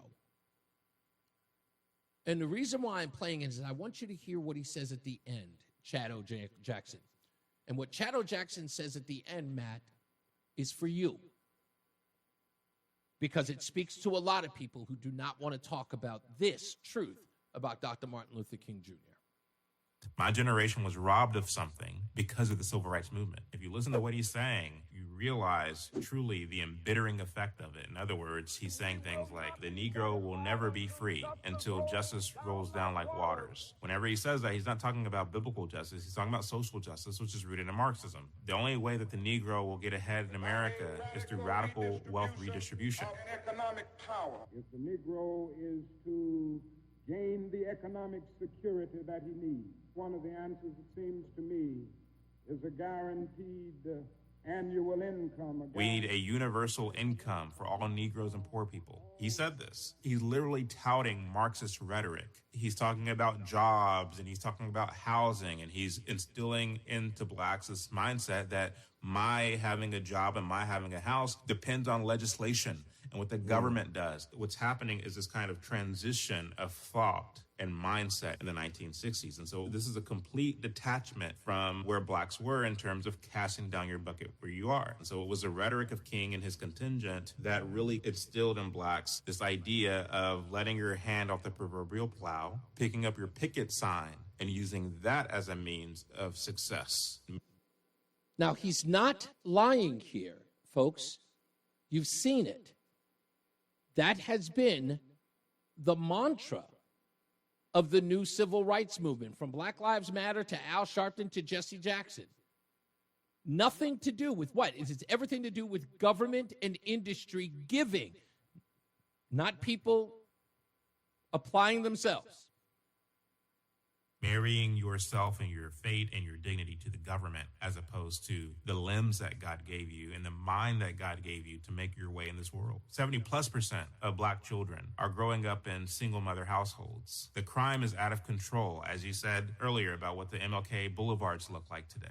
Yep. Black culture today is considered the laughing stock. Most people won't admit it, but a lot of people feel it. It's considered the laughing stock of the world. It's a gimmick culture. It's an unserious, frivolous culture is what it is. It hasn't always been that way. Yeah. We were robbed of that dignity that our ancestors had. It wasn't black pride. It was just genuine decency that whites had, that blacks had, that other ethnic groups had, especially as they rooted themselves in the Christian ethic. And so it's interesting. Now, here's the part that's to you, Matt. Listen closely. Chad O. Jackson is speaking directly to you and those like you who are concerned about exposing this truth. Whenever I say these things and I deliver the evidence and I show the receipts, most black people have the ear to hear, they listen, they consider, and most people are thankful and grateful for the information. However, there are some who aren't. And what's interesting to me is the white people who aren't. What they'll say is, all these things that you're saying, even if they are true, King still did a lot of good things. He helped bring the races together. He's a good man. It's easy for you to say he did a lot of good things because it makes you feel good about something and it absolves you of something. But you have nothing to be absolved of. You only are responsible for the life that you live. But you can't go on elevating this kind of symbol and not acknowledge all of the ashes that are left in its wake. And that's the most important part of this, is that there were consequences to this. And as I'm learning more and I'm reading more about this, I'm going, holy crap. Like, I really fell for the proverbial tail in the, banana in the tailpipe. Because again, it's a romanticized depiction or story of history that you're not supposed to question. And if you do question it, you're beaten down, you're called all types of names. And if you are weak-kneed, you will say, look, I just don't want that kind of heat. I don't want that kind of smoke. Well, folks, you know me. I don't care. I just don't. What I mean by that is I don't care about that. I care about the truth. And that supersedes all of the screaming and the hollering and the being mad. Just what I care about is the truth. And it's not so much about the truth setting you free, because it does, but it isn't about that. It's not about the gimmick of the truth. It isn't about that. It's because I believe that having that knowledge is power.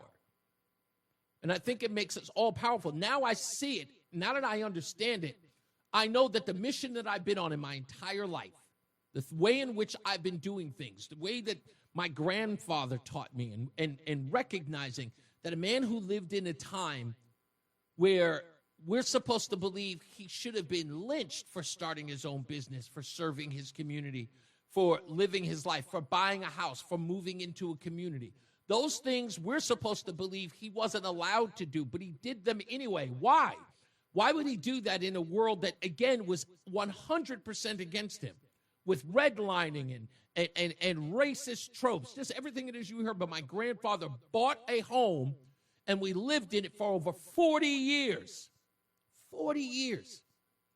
He continued to pay his mortgage on it until we owned it outright. He owned his own business, a hardware store, a damn big hardware store. Owned it. How did he do that? If those times were far more restless as far as race relations were concerned, how did he do that? And for me to look at my life and go, what do I owe him? Complaining? I owe him saying that the rest of the world has been treating me like I'm garbage? That's what I owe him? I owe him more than that. He achieved it in a time of, he achieved that stuff in a time where, according to folklore, he wasn't supposed to. I would cheapen his legacy by behaving like the rest of these bozos. I would be cheapening his legacy, cheapening my family name. If I were to turn around and go, yeah, it's harder today. God forbid if I ever said that. And to be honest with you, I'm sick and tired of people telling me that. People of my so-called own race telling me that as well. Telling me what I'm supposed to be afraid of. Telling me that I'm supposed to look over my shoulder every day. I ain't selling drugs. I'm not doing anything nefarious. I'm not hurting anybody. I'm doing my job. I refuse to live like that. And I'm not going to have anybody tell me how I'm supposed to live. I'm not going to have anybody tell me that because of my skin color, I'm supposed to move a certain way or act a certain way or the hell talk a certain way. In order for me to be in their good graces, I'm done. So that's why we do what we do here. And for the rest of you, stop feeling guilty about something you're not responsible for. Stop it. You don't owe me. You don't owe anybody nothing. You owe your families, the people you take care of. You owe your job, your careers. Those people you owe, the people who give something, enrich your lives. That's what you owe. Get out of that other nonsense. And I'm telling you, my dying breath, I'll be saying the same thing. And I'll be telling you, continue that message. Go on and live your life. Go on and do what it is that you need to do. Don't let these other fooligans ever make you feel guilty about you just trying to survive and make a good life for you and your family. Don't ever do it. You'll know how I feel about that. Anyway, Lori says, I heard 2 of his videos, spot on both of them. Yeah, they're in fascinating pieces. Fascinating pieces. And if you watch the first, by the way, I implore you, go look it up. The MLK Project, the first episode's out. It's only 26 minutes long. I think the purchase is like $3 or something. If you watch it, it's 26 minutes long. Chad O. Jackson does not do, he doesn't start it with MLK. He starts at the Bible. He talks about, he starts at Nimrod. And I always laugh because I said it was my mom's favorite insult for people. She was like, what are you doing, you Nimrod? And I always thought that was a made-up word. Little did I know. Stay locked in. Reese on the Radio is on WTIC News Talk 1080. Does anybody know whether or not Barry Weiss has officially begun her job as editor-in-chief at CBS News? I wonder. I haven't really looked that up. I'm going to check it out in a second to see if there have been any changes. No one's really talked about it as of yet. Everybody's still talking about the Katie Porter thing. I don't think that story's got any more legs after this, other than the fact she may drop out, but I don't think there's anything more to it than that. Anyway, go to reeseontheradio.com. That's REESE on the radio.com. Now, why? Why do I say go to reeseontheradio.com? One, it's important to me that you go because I know that you're going there and, you're checking out the show or that you're checking out the Substack or you're looking at pictures or doing whatever. You're sending me a message, whatever the thing, what might be going on. But it lets me know. I get all the, the analytics on that stuff, and it lets me know that, the website's there and you guys actually care. Also, you can go to between rounds. You can fill out the application there so that you can get a chance to win a dozen bagels a month for 6 months. But join me there specifically for the Substack and, of course, for the podcast. The Substack thing, let me explain that. I write an article every week on Sunday. It usually posts, I want to say, between 7 a.m. and 8 a.m. I usually try to keep it right at 7, but if I'm late, it's usually after 8. But I post it there every Sunday. You can also find that on the Connecticut Sentinel's page afterwards. But if you want to, you can subscribe to it and it'll go right to your email. I try to make it pithy. I try to make it at least 1,000 words. And, it's a good read. And I try to use some of my own logic to explain the subject of the day. So you can check out a bunch of them that I put in there. Some that you may not even be interested in. I say my personal favorite one, if I were to say my personal favorite piece, it's got to be the piece about, gosh, now I'm forgetting the title. How the left lost the working class. That's got to be my favorite piece. Because, of course, I make mention of, the now no longer with us weather guy, Jason Caterina. I don't even know where he is. Has he said hello? Is he called back to say, hey, guys, miss you guys? Not at all, right? No? Okay. I'll reach out to him. But, and, of course, Mark Christopher and Bob Cox are the guys that work here, and I make mention of them and, how they deliver the weather and traffic to you guys all the time. But it's sort of less a breakdown of how people who rely on weather and traffic to get through their daily lives and how the left sort of chided you for doing those things, making life better for your kids, using gas-powered vehicles, things like that. It's a good read. If you haven't had a chance to check it out, you got to go to ResetRadio.com, go to Substack, scroll down, you'll see the Substack, and subscribe so that you can get the articles, and you can go back and check out the old ones that are there. So they stay there in perpetuity until, websites no more. But if you'd like to, go check it out. They're all fun reads. I try to make them, again, pithy, interesting, funny, so that you can enjoy them. All right? And do that. Let's get another check of weather and traffic with, I keep forgetting his name, and now I need to go back up so I can read his name. John Ferry, who's with weather, and Mark Christopher in the BPS Traffic Center. Hey, Mark. The NAACP calls him, whoa. Oh, I don't think I'm allowed to read this. It's Reese on the radio. Let's just say some people are not fans. On News Talk 1080. WTIC. Everybody, sit down. Everybody, sit down. Chill for a second. We have breaking news. New York Attorney General Letitia James has been indicted on at least one count of alleged fraud, becoming the second political figure in a span of just 3 weeks to face prosecution after President Donald Trump's public demand for the Justice Department to move now and charge his enemies. ABC is reporting. Charge his enemies. I don't care what they call it, ladies and gentlemen. I'm just applauding. And again, this is small potatoes. This is nothing. This ain't anything. I'm just telling you, this is why I'm the only reason why I'm doing the whole breaking news thing. The only reason why I'm doing that because I just want the left to be nuts about it. I'm just throwing that in there just for good measure. But this ain't nothing. Letitia James is small potatoes.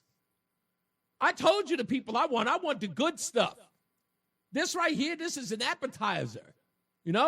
This is like, I don't know, an off-year caviar. It's barely that. It's barely that. It's like the good dip. That's all it is. It's good dip. This isn't the main course. This is like, this is hors d'oeuvres. Hors d'oeuvres. I know how to say the word. It ain't nothing. This ain't nothing. But the hell if we're not happy, anything will be, we'll take whatever we can get, baby. Now to the phones we go. Thomas in Thomaston, how are you, sir? Hey, I'm well. Hey, before I start, I did hear Roseanne put a little scream of enjoyment out when you read that news. I like that. You heard her in the background going, woo! Yeah, I wasn't expecting that to come over. And then two quick things before Martin Luther King. One, oh man, I'm getting old and forgetting stuff. Oh, TIC, news being biased again. The gentleman at 4:30 said the football game tonight was an extravaganza. The Giants are playing. It cannot be an extravaganza, Reese. I'm sorry. Come on. All right, you know what? I'm going to give you that one. Yeah. And then the other one, Reese, I know Barry White was a great soul singer, but I didn't know he had a journalism degree. And he's Oh, no, Barry Weiss. Barry Weiss, not Barry White. Barry Weiss. Oh, not Barry White. Not Barry White, Oh, Barry okay. Weiss. All right, thanks for You're covering that up. I appreciate you. Oh, get out of here. Okay, you got to go. Fulton, what's going on, sir? What's up, buddy? Oh, man. Extravaganza threw me off now. I forgot too. That was pretty good. Shoot. What was it? Leahy got 18 months today on probation. You got 18 months of probation? Yeah, like 2 hours ago. I saw it break 2 hours ago. Damn, that didn't even come over my wire. That's weird. Okay. All right. Does that mean that he loses? The news. That was the breaking news. Him and Big Tish. They're in trouble. Yeah, exactly. All right. Well, you know what? I'm going to let me get some info on that, and I'll address it. What else you got? One more thing. I got a question for you. On the yesterday, on those guys from West Hartford. One, I'd love an update on Mark's case on the freedom of speech case. But two, yes. Like, what is that guy's plan for? Is he Madani? Like, how do you keep rent down? Like during the pandemic, I had two, three families that people weren't paying me for like a year. Yeah. So, but I still kept up their services. So, like, were those houses like in that, and then people had to sell it to private equity? That would be my question to that guy. Like, it's exactly, you're 100% right, and that's what we're trying to get to the bottom of. It's like, how do you not, like, you evict the people, you don't do the repairs, and then you rent them again, which, again, I understand that the rent is so cheap. You know, you take what you can get. But this can't be allowed. It just cannot be allowed. Fulton, I got to let you go. It's too loud. I'm sorry, buddy. Let me go to Gio in Canton. How we doing, Gio? I'm great, Reese. You know, you do a good thing when you come with Negro nonsense because it's a great hook. I know I probably have limited time, but I wanted to ask. So because your grandfather had owned a business, which is really, really great back in the day, does that negate the opportunity that the rest of the black community had back in the day? Well, it's funny that you should mention that. So I actually did this research, and it goes beyond my grandfather, but I've talked about this, in fact, to a large degree. Having done my research and looked at the amount of opportunities for African Americans that they created on their own, it was exorbitant. It was absolutely endless. In fact, I talked about a little bit, you know, Chad O. Jackson made me look up this thing about Booker T. Washington and I guess it was like the Negro it was called like the Negro Business Association or whatever it was. And he was talking about how they had found footage in 1925, just 3 years after the Tulsa, Oklahoma riots. And he was one of the first black men and a minister who had a video camera. And he had videotaped a parade taking place in 1925 in Tulsa, in the same area where it was. The one story they never tell us about the Tulsa, Oklahoma riots is that Tulsa rebuilt the whole town, most of it. And far better than that is that the people stayed there and flourished and opened up new businesses. The videotape that he is referencing, that he actually shows us, shows them the kids in the neighborhood, from the Eagle Scouts, the Boy Scouts, all of those people walking through and parading through the street, celebrating businesses because they were all, you know, kind of in a parade procession, so to speak. But the kids, now this is the part that blew my mind, was that the Boy Scouts who were also in the procession were carrying American flags. Now, if we're to believe what Joe Biden and many others have called the Tulsa, Oklahoma massacre, was that this was America who turned its back on a black community, Black Wall Street, which would beg the question in 1925, years later after the riot, why were those kids still celebrating America, who we're led to believe had abandoned them? That doesn't make any sense. That would be like after the Gaza war that we just finally got a peace, people in Gaza walking around with Israeli flags. It would baffle your mind, wouldn't it? It would, but I guess the point that I was trying to make was that your grandfather's success story was like more of an individual rather than a collective. Actually, you're 100% wrong.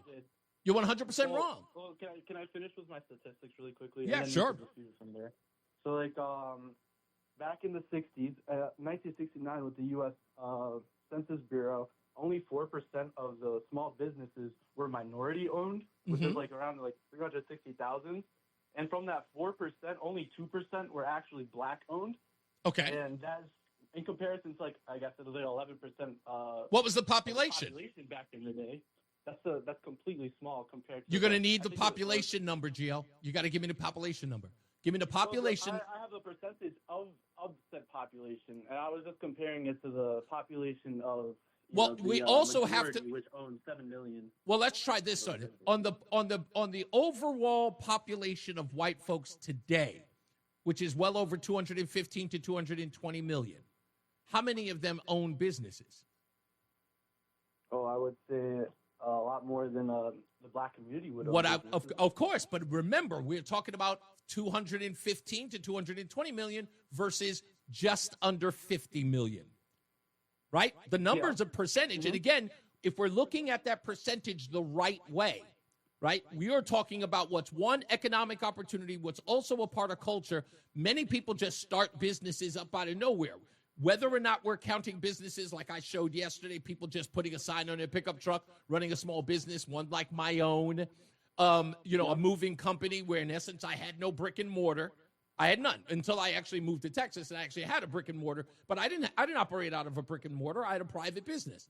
But statistically, if you have a smaller population, you're going to have a smaller population of those people who start businesses because most people work at companies as opposed to starting businesses. Now, it isn't to say, but hold on, it isn't to say that because there weren't a lot of African Americans starting businesses that they weren't successful because of it.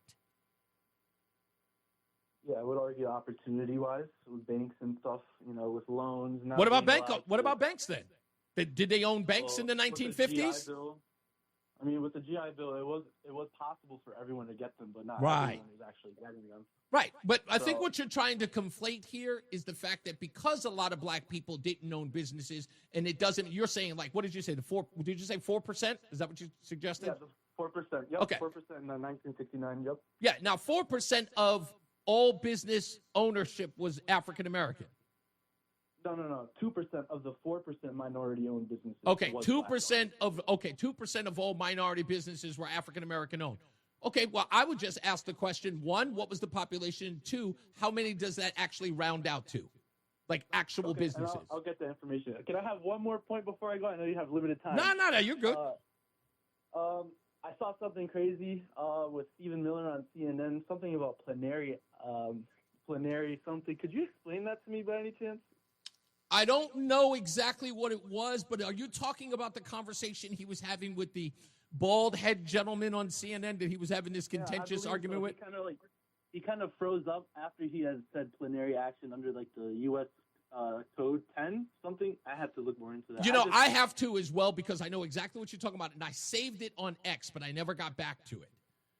I just think it's a little crazy how something like that can be said on TV.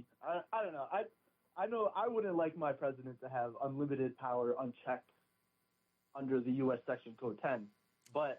Well, when you talk about a president having power unchecked, do you have a problem with the president doing it in a clandestine way? Can you define the clandestine? I'm not too sure what that would mean. Okay, all right. Let's talk about conversations with social media companies to go after private citizens. And I'm not talking about bigwigs like Dr. Bhattacharya. I'm talking about average citizens. Type of situation? I'm sorry?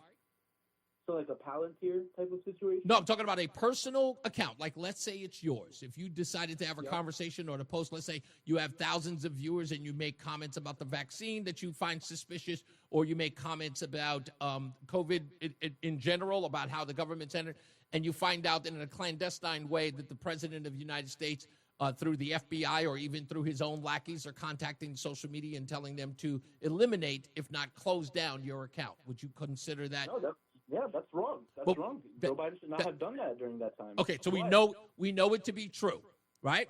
Yes. How about having the power to take a former president and remove him from social media to the point where he has to create his own social media company? Well, now we're making the comparison of social media and the use of the military. No, sir. Well, let's talk about the use of the military. Did the president of the United States bomb a U.S. citizen and kill his 16-year-old son without Congress's input? No, but I did recently have a pretty Did crazy shooting that happened in Chicago. Did the president do that? Yes or no? The president doesn't do many things because he only calls Did the the shots. president kill a U.S. citizen abroad and his 16-year-old son without the input of Congress or due process? I wouldn't know. So He I did. would need more context for that. He did. Yep. And the president is Barack Hussein Obama, who went on and it I went to would the agree New that York he shouldn't Times do that. and who went to the New York Times and said, I quote, "I'm really good at this killing stuff." And nobody batted an eye.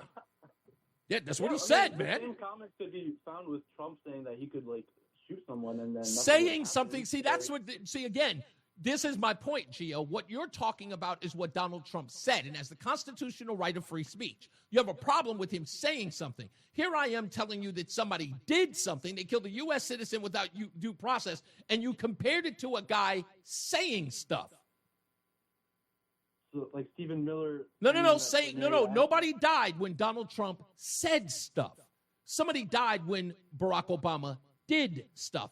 And you were trying to conflate. Now, I'm just trying to tell me where the comparison is. Because you seem to have selective outrage here. No. I agree with you. If previous presidents were doing the same thing, I would condemn them equally. No. That's the case. But the thing is, Are you saying that they're the same thing? Here's what I'm telling you. Here's what I'm trying to get out of you. Are you suggesting that Donald Trump saying something is the same thing as an act? Well, would your previous context saying that if you have a lot of followers, right, or you have a lot of influence, your words, in fact, do carry some action, especially if you're the president. So, like with President Barack Hussein Obama doing those things, yeah, we hold him accountable. Well, again, I'm going to differ with you on that opinion, but I do have to take a break. But the only reason why I'm going to differ with you on this opinion is that what you're suggesting is that because Donald Trump has followers and says something, that is tantamount to the evil of killing an American citizen abroad with a drone. And that to me, that does not compute. Yeah, but I appreciate. No, it's not whataboutism. It's not whataboutism. Gio, I got to go to a break. Let's get to the BPS Traffic Center with Mark Christopher. Sorry about that, Mark, man. Oh, no problem. Reese, thank you very much. The hour that packs a punch. It's Reese on the radio on WTIC News Talk 1080. We don't have really much Hollywood news. I'm just going to play the music anyway.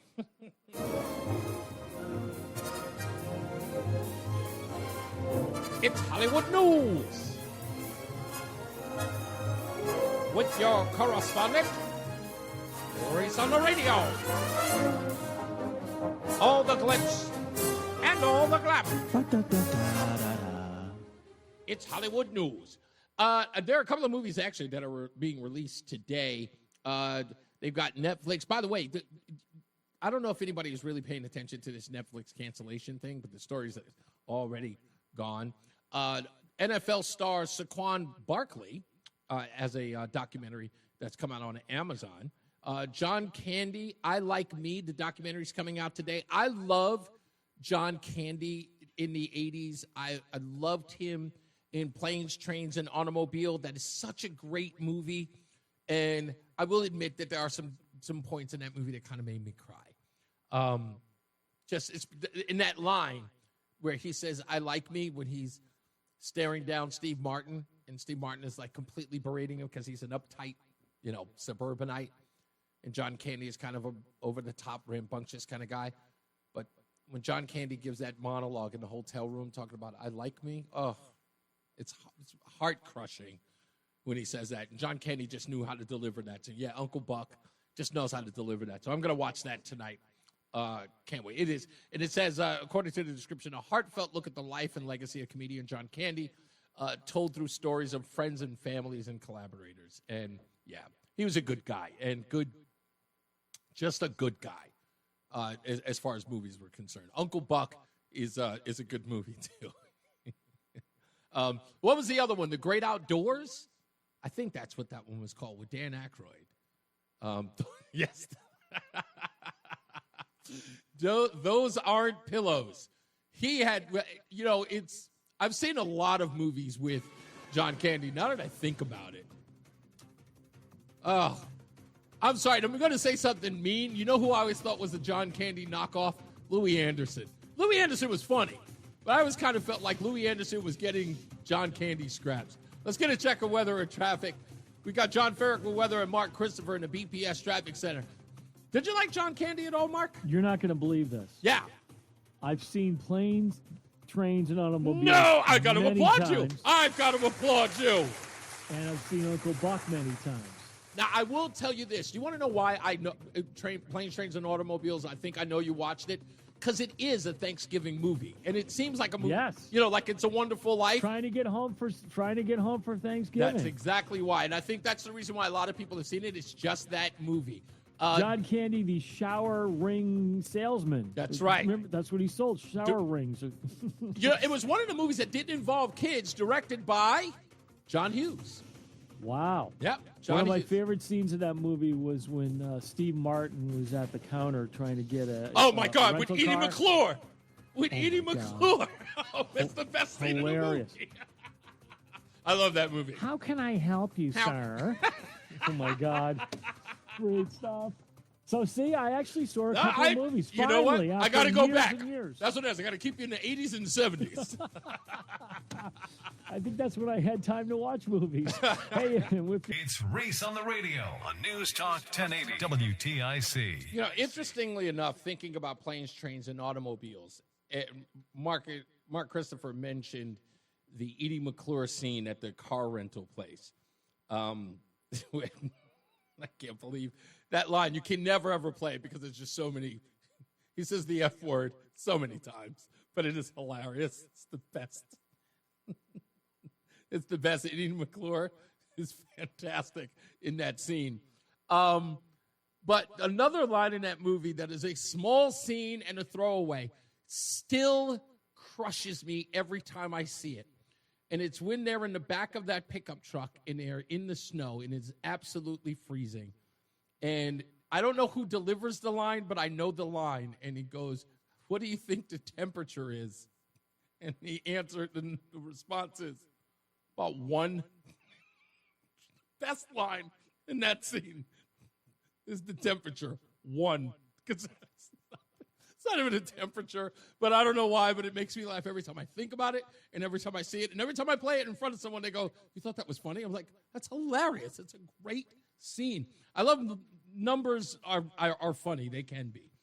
I always tell people that the number 12 is very funny to me. And that's from Benny Hill. For those of you who do remember Benny Hill, you remember the scene. It's that one part when he comes home, Benny Hill comes home and he finds out his wife is having an affair with a younger guy. And he's supposed to pretend like nothing is going on. And he says to the younger guy, he asks him if he likes some tea. And he says, yes. And he says, "How many sugars would you like?" And the guy goes, 12. And Benny looks at him and says, "What? How many sugars?" He was like, 12. And Benny Hill then turns around and takes the tea and dumps it into the sugar bowl, which is, again, hilarious. It's a funny bit. Anyway, nonetheless. I'll do it all day, and you'll be asking yourself, what the hell is he talking about? I'm sorry. It's just funny to me. So I said I was going to talk about this earlier, and I need to. What is Deep doing in Middletown?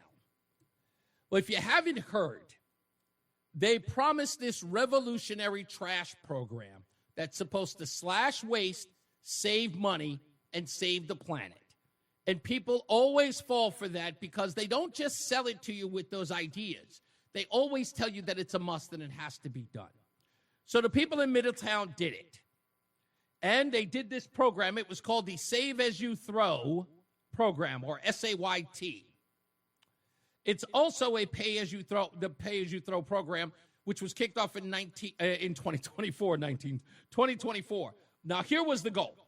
You get residents to buy special green or orange trash bags, and for food scraps, you separate them from regular garbage to boost composting and to cut down on landfill waste. That's the objective. Connecticut's trash plant, their big trash plant in Hartford, was shut down, forcing towns to ship garbage out of state. This, of course, would bring skyrocketing costs. That was everybody knew.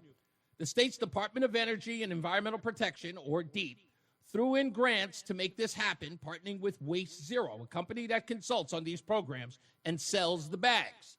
Middletown even tricked out their garbage trucks with AI cameras to enforce it. This was to make sure that people were actually doing what they were required to do. In a 2024 presentation, City Public Works folks crowed that the program was working. They claimed that 80% of the folks were in compliance. And that was from a whopping 32% drop in trash tonnage is what they told us. The plans were buzzing to slash bag prices and lower fees for everyone because of this win. DEEP even bonded another $10 million statewide for more pilot programs like this. But we found out that was false. August 26th of this year, at a Sanitation Disposal District Commission meeting, the truth came out. Actual waste reduction was not 30%. It was 8%.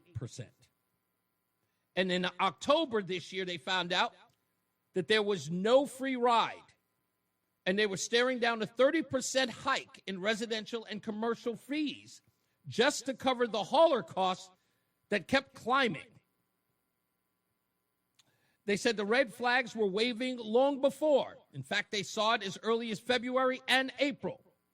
They said the truck cameras for spotting non-compliers, they were glitchy and useless.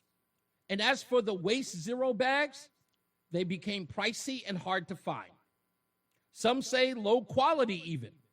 Residents griped about the fines for tossing scraps in wrong bags. City service areas had to play ball. But private hauler zones and opt-out city plans did not take effect.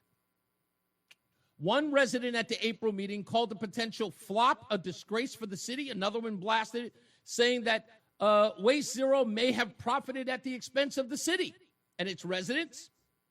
The Deputy Public Works Director, Bobby Peterson, admitted Waste Zero's contract is expensive and lacks expected benefits. Maybe time for a new vendor. A new vendor, not just stop the program. They decided to do more. Middletown, one of the 15 Connecticut towns that were made to do this pay-as-you-throw grants or programs, only 6 people ran with it, or 6 towns ran with it, and just Middletown went full curbside with penalties. Others like Guilford and Madison stuck to drop-off spots. Towns like Greenwich and West Hartford, they ditched it over the backlash. And Sonia's pilot tanked, blaming social media and misinformation. Even Connecticut's big municipal groups back the pay-as-you-throw model, but DEEP still calling these successful for diverting waste. And according to the math, it isn't gaining any ground. The trash program was not a good idea from the start, and now people are recognizing it. That's where the problem is. It was never a good idea. But then again, they had never means tested it. And they jumped in too early by saying that it was successful. It wasn't. It isn't. And when you look, this is going to sound horrible, but let me say this. Trash is not supposed to be this complicated. It isn't. It's trash. I don't mind so much about doing the glass stuff or the recyclable stuff. I don't mind. But we know that that's not happening either. There is no recycling program. Your milk cartons are not coming back to you. They're in Korea and Vietnam, floating someplace or just being burned in some third world country. We know that as a fact right now. That's no longer a joke. It's not even a mystery. It is a fact. No one is recycling. They don't have the means to recycle it. All these companies that say that they recycle your plastics, they're not doing it. When they try to, the stuff gets stuck. They have to shut down the machines, and then they have to go in physically and pluck the plastic off of the machinery. It is long, it is arduous, and it costs way too much money. And that cost always goes back to you. There's no point in doing it anymore. Look, folks, I got to be honest. You got to just throw your trash away. And we have to start producing the evidence that all of this is a lie. We just have to. We have to start tracking where this trash is going. When you do your recyclables, we need to get down to where the recyclable area is and find out where they're doing it, and then find out where that trash is going. Where that recyclable stuff is going, find out where it's going. Not that we need to put a tracking device on it, but they need to be transparent about it. Where is our plastics? Where are our bottles going? Are they going to recycling plants? How much of it is going to recycling plants? Is it 5%? Is it 10%? Is it 2%? What are you doing with the rest of it? Is it going to other cities so they can recycle it? Where's it going? And make them respond to that. Because again, truth be told, I really believe this. I believe it's all ended up in the same place. I truly do. Somebody said barges down the Hudson. Remember that? Remember the barge that no one would take? Oh, that was a story forever. Recycling really costs the cities more money than they want to admit. You're 100% right. You're absolutely right. They actually do ship it to other states. They ship it to other states all the time. But the truth is, they don't do what they say they're supposed to do with this stuff. It never goes to the place where it's supposed to go. And I wish that, if I had had the time to, I should have thought of this earlier about playing this audio. I thought that I had it, but it doesn't look like I do. Normally, I would have this ready to go because it is such a great piece that is indicative of the lies that we're told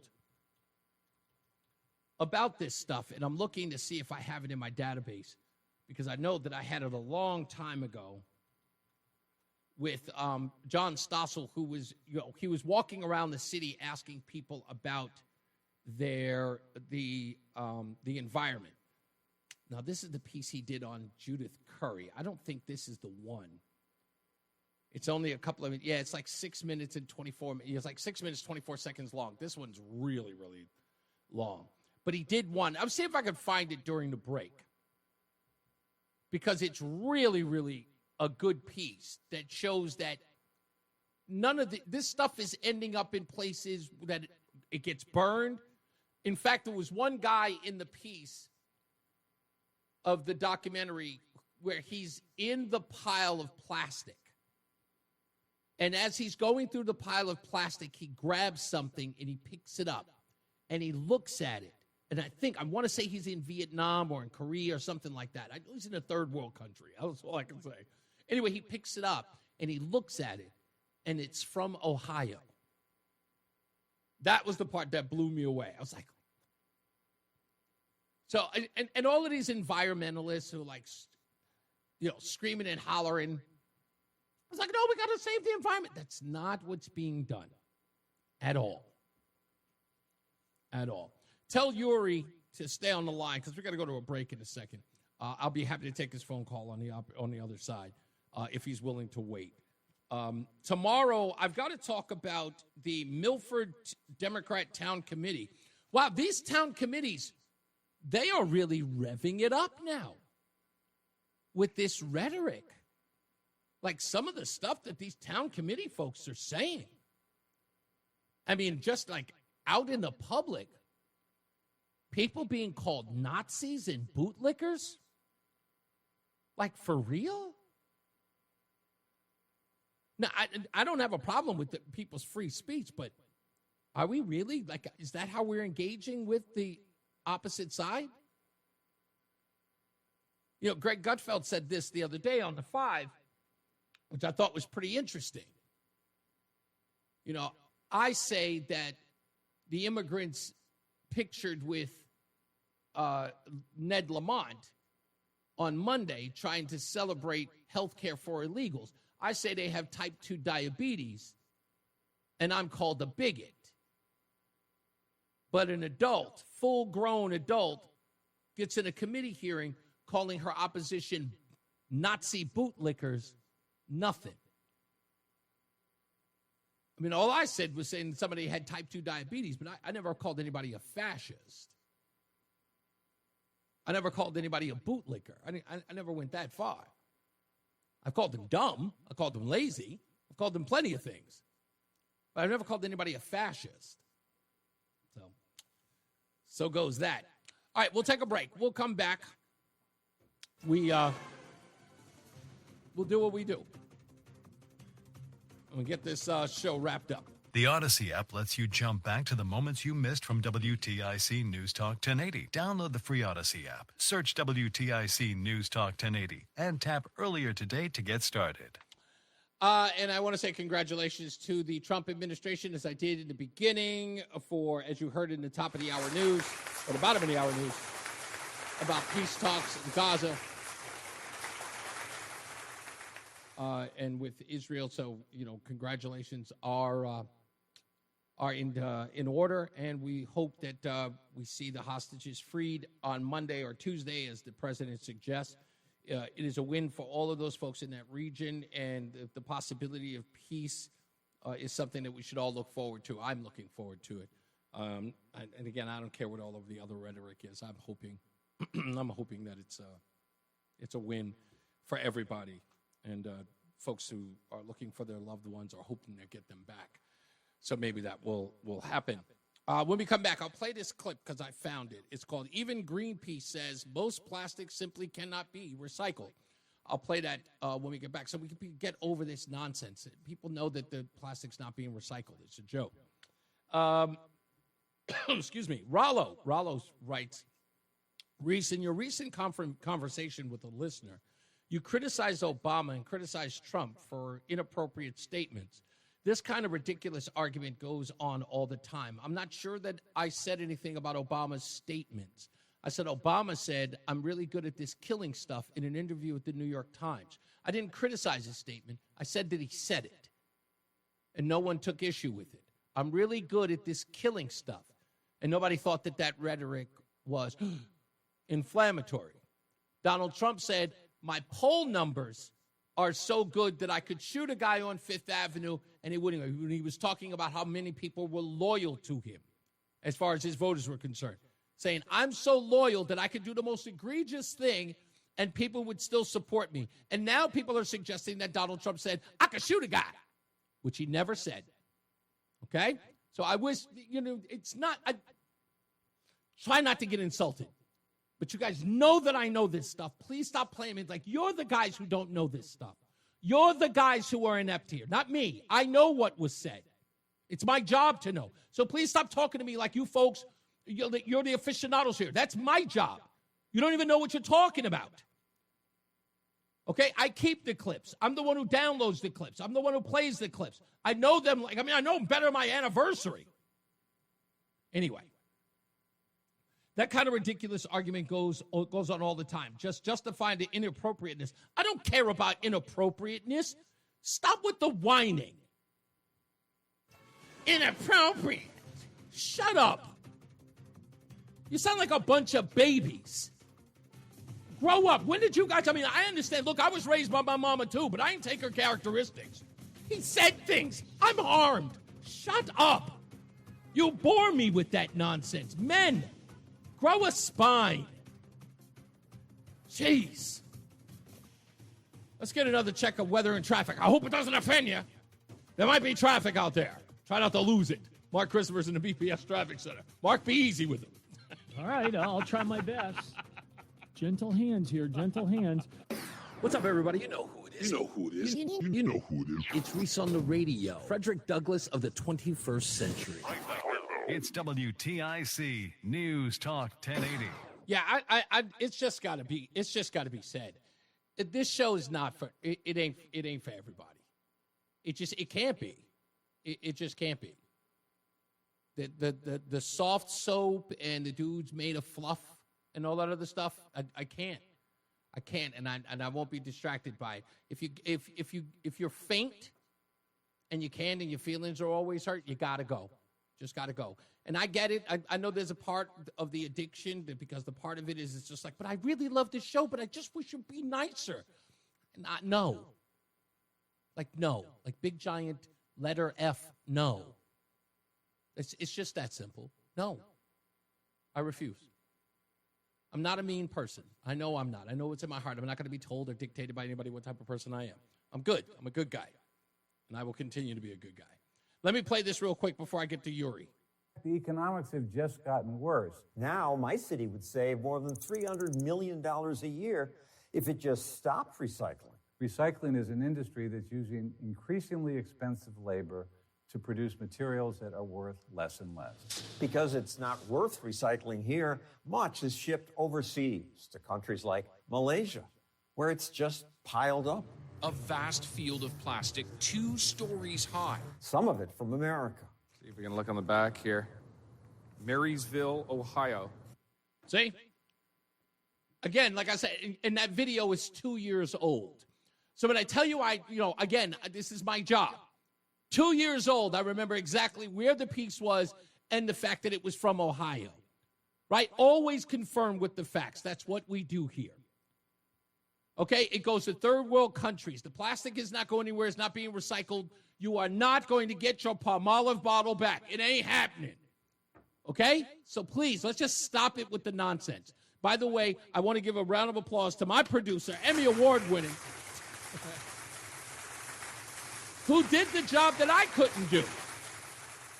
He did the job that I couldn't do. He got Mike Lombardi, and he actually communicated with him, and Mike Lombardi is very, very busy. He's an incredibly busy guy, but he's going to do his best to see if he can set out some time for us so that we can talk to him. It's important to get him on the phones and to find out what he knows about these water windmills and all that other good stuff in the environment, the calamity that it's causing. Now, let's go to Yuri in Middletown. Hello, Yuri. Hello, sir. How you doing? I'm good. Yuri, now that name sounds like it could be Ukrainian, Czechoslovakian, or even Russian. Russian. My it is Russian. My father is an Okay. expat from Russia. So anyway, I'm surprised since you were covering the story about the trash that you might have even seen my name turn up in that. I've been very, very active in the opposition to that program since it came to my attention. Oh, man, thank you for calling. I really appreciate you. I wanted to shoot out a couple of other names as well of people. I hope you're going to keep on this story because there's truly something of real interest here if you want to follow it down and if you can make something of it. I've been working very closely with a gentleman, Rick Sienna. He's a private detective locally in town. We kind of started collaborating with a bunch of other local residents. He did an FOIA request against the city, which they, naturally fought and resisted in many a great way to keep us from seeing what was behind the curtain about this whole trash program. Very, very quickly, we realized that the program was very much a scam. And there's these soft people who you're talking about. They tried every type of tactic to shut down lanes of inquiry. They accused Rick of being an aggressive type of person and threatening people when he had done no such thing. They, kick him out of the offices at the. Was that where they were claiming the misinformation part? Yes. So yeah, they started up this whole routine about claiming that we were propagating misinformation. And it's funny because I don't consider myself Republican, definitely not a conservative. For the longest time I was on the Democrat Party side. I was registered with that party for nearly 20 years. I grew up in New York, so I moved to Connecticut more recently for work purposes. But I found myself farther and farther away from their values because it's very much like what you're talking about. They're gaslighting us, and they're telling us about a topic that no one would disagree with. No one would ever say anything like, I'm against being against fascism, or I'm against being against the environment. Of course you want to save the environment. Right. You have to forgive me. I do have my 2-year-old daughter yelling at me. None of us would say these things, but they're hiding behind a mask of virtue when they're really just crony capitalists, and there's really ugly stuff that's going on. So the CEO of the company you referenced, the vendor, it's a man named Mark Dancy. Okay. He came down to the city, and he gave us a lovely big presentation. I was invited to it by Rick at the police department, where there was no cameras, so they couldn't film the meeting of concerned citizens. And he sat next to me. I didn't know who he was at the time, and had been a light conversation with him where he told me that if I would just read the book Nudge by Richard Thaler, if I would read Misbehaving by Richard Thaler, I would fully understand what he was trying to do with the program. And I took him on his word, and I did that. I read that book. And what I discovered from reading that book was that he's employing a psychological manipulation tactic, nudge theory. It's where you're going to introduce to people, you set them up in a situation where they will fail. They gave us free bags. It's okay, baby, it's okay. They gave us free bags to work with. Right. They gave us free bags to work with and didn't teach us how to use them properly. We squandered them. Oh, it's okay. We squandered those bags. We squandered those bags, and then they introduced those bags to us again at a very, very expensive rate. Right. Dollars on bags, and these things are very, very cheap. And then they implemented their reach out to us to say, hey, let us help you, show you a better way on how you can save money with this program. So it was part of a nudge series. It's pretty much, in essence, what it is that the objective is to get you hooked on them and then make it the only way in which you can do. Only reason why I know this, and I swear to you, this is not the first time this has happened. Back in 2004, when I first started working in Hartford, Connecticut, I'll never forget this story that I covered. It was in a suburb in Chicago. And this was right around the time, I'm almost certain, it was either 2004 or 2005. Somebody correct me if I'm wrong. This was the incandescent light bulb when we were switching, right? It was that switch. But before that was happening, when George W. Bush was finally going to get rid of that, we had to go to these LED light bulbs. But what this suburb in Chicago did was all of their customers, their electric customers, they gave them these 3 light bulbs to put into their houses so they could get used to it. These light bulbs were supposed to last for like 3 years, right? So you don't have to keep going back to get these new light bulbs. These are supposed to last for you forever. Everybody got the light bulbs, and they were just like, wow, what a gift from the electric company. So everybody took the light bulbs, everybody put them in their house so they can see their electric bill goes down. Here's where it gets crazy. A month later, they get the bill. It turns out they charged them for the light bulbs. They thought they were free, but they charged them for the bill. Then they told them they couldn't use any other light bulbs but those.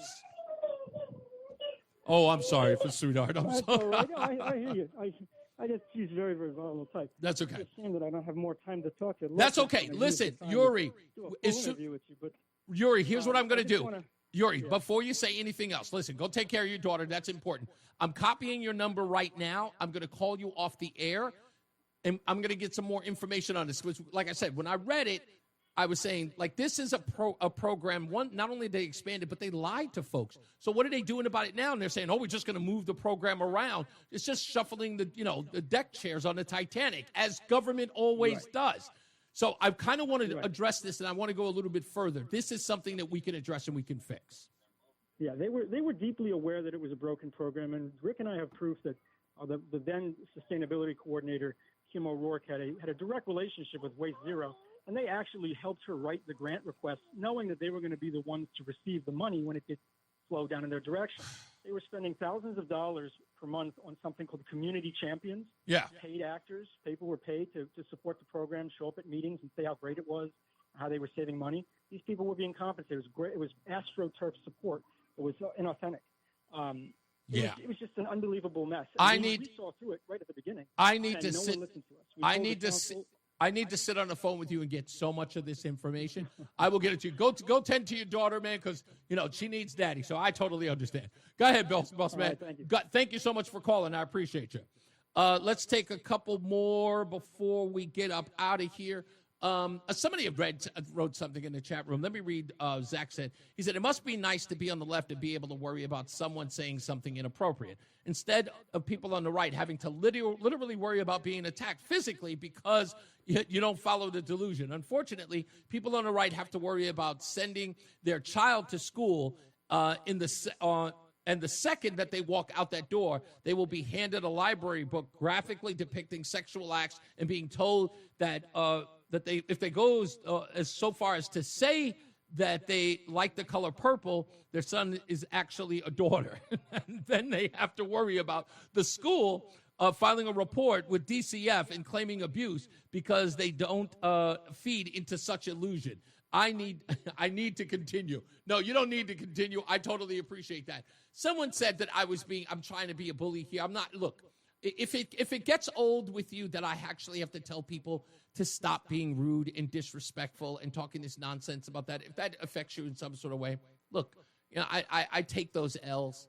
I respect you. I respect exactly how you feel about it, but that doesn't mean I'm going to change. I say do it with grace and do it with respect. I'm trying to do the same thing. But, if you're not paying attention to the blatant disrespect that comes this way on this show, where people are like making comments about your sobriety in a disgusting way, and I don't even want to go there, but if people are being disrespectful to you, what would you have me do? Oh, you want me to show grace? You want me to be kind? I can't. I just won't. I'm not a bully, but I won't be bullied either. So if you like the show, if you don't, if you think that, think I'm too arrogant, that's fine too. But I think my integrity and I think my personality and who I am speaks for itself, and I think it's leaps and bounds above what people think of me in a negative way. Okay?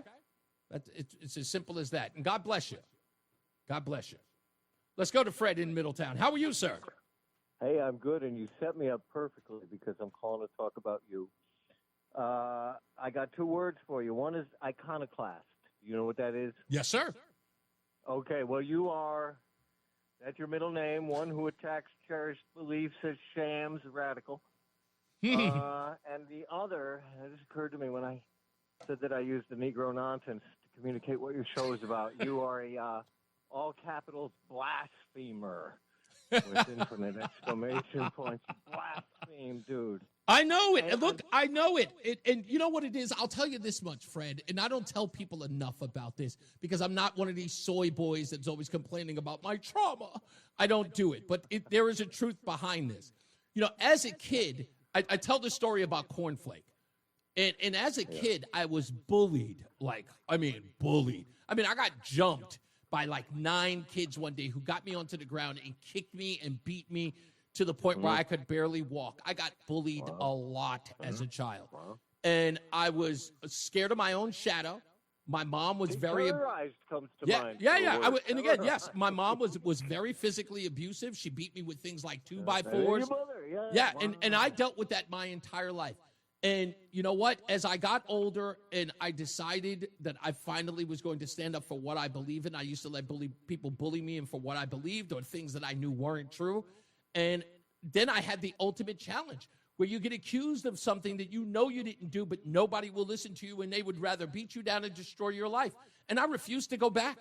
I'm never, ever going back to the point where people get to do or say or believe whatever it is they want to do about me. I'm going to stand on my own too and do exactly what is necessary. And that is tell the truth without favor and without fear. And if I got to take the lashes, I will take them. If I got to take the slings and arrows, I will. I don't care. Because again, at the end of the day, when I die, it's got to be on my feet and never on my knees.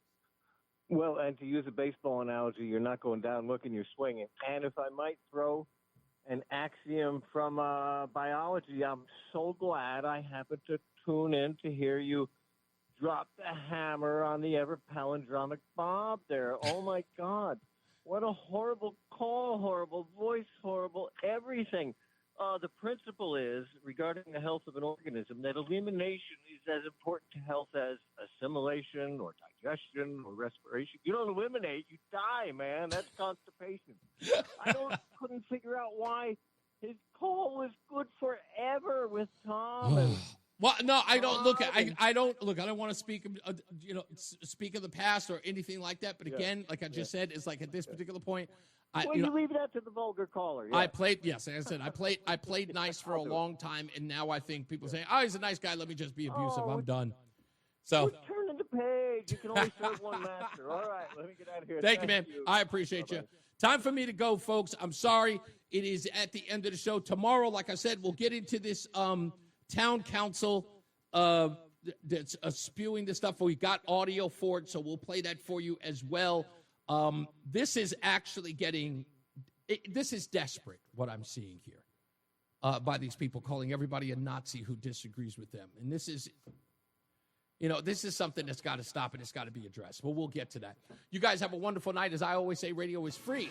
So we thank you for paying attention. Remember to keep JC in your hearts and in your minds. Sean Patrick, we love you and we miss you. Remember that panic is not planning. So plan your work and work your plan. Me, I'm Reese on the radio. You have a good night, pleasant tomorrow.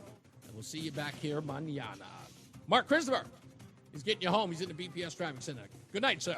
Hey, good night, Reese. Have a good one. Everybody have a great night. Southbound. All right, good sir. Thank you, man. It's southbound between 34 Friday's and 33. already. Left Yeah, lane's you're out. right, Looks Lord. like they've got the It's vehicles. already going to be Friday. Friday coming on up. For delays approaching 34 down to the Jackson scene. A little slow Hey, again man, as you are you approach going to work 32 the whole and day Hartford. Saturday, or are you Another going to brief move it in one slowdown shot? by exit 28 on Probably all day Saturday, me and my cousin. I was supposed to be me, my cousin, my brother-in-law, but he hurt his back, so Just in time. just in time. 5 to 44 All right, in see West you Hartford, mañana. 84 Yes, sir. Running slow from 44 Prospect Oakwood up to 46 Sisson Avenue. 2 westbounds tight from 1D up.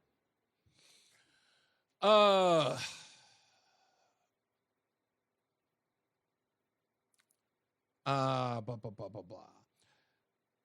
What was that? Let me see. The left, their bullies just compared a reaction to George Floyd's voice to Charlie Kirk. Yeah, absolutely. Disagreement is never an issue. He just wants you to be respectful. Oh, okay, you're listening to him. Yeah, somebody was right about the 2x4 thing. So 2x4 is 2x4. Stick was about this long. My mother grabbed it, took it off of a couch, and she beat me with it like if she were carrying a belt or a switch. And she tore into my body with the corner of the stick. And she beat me all about my legs. I still have the scars today because it cut into my flesh.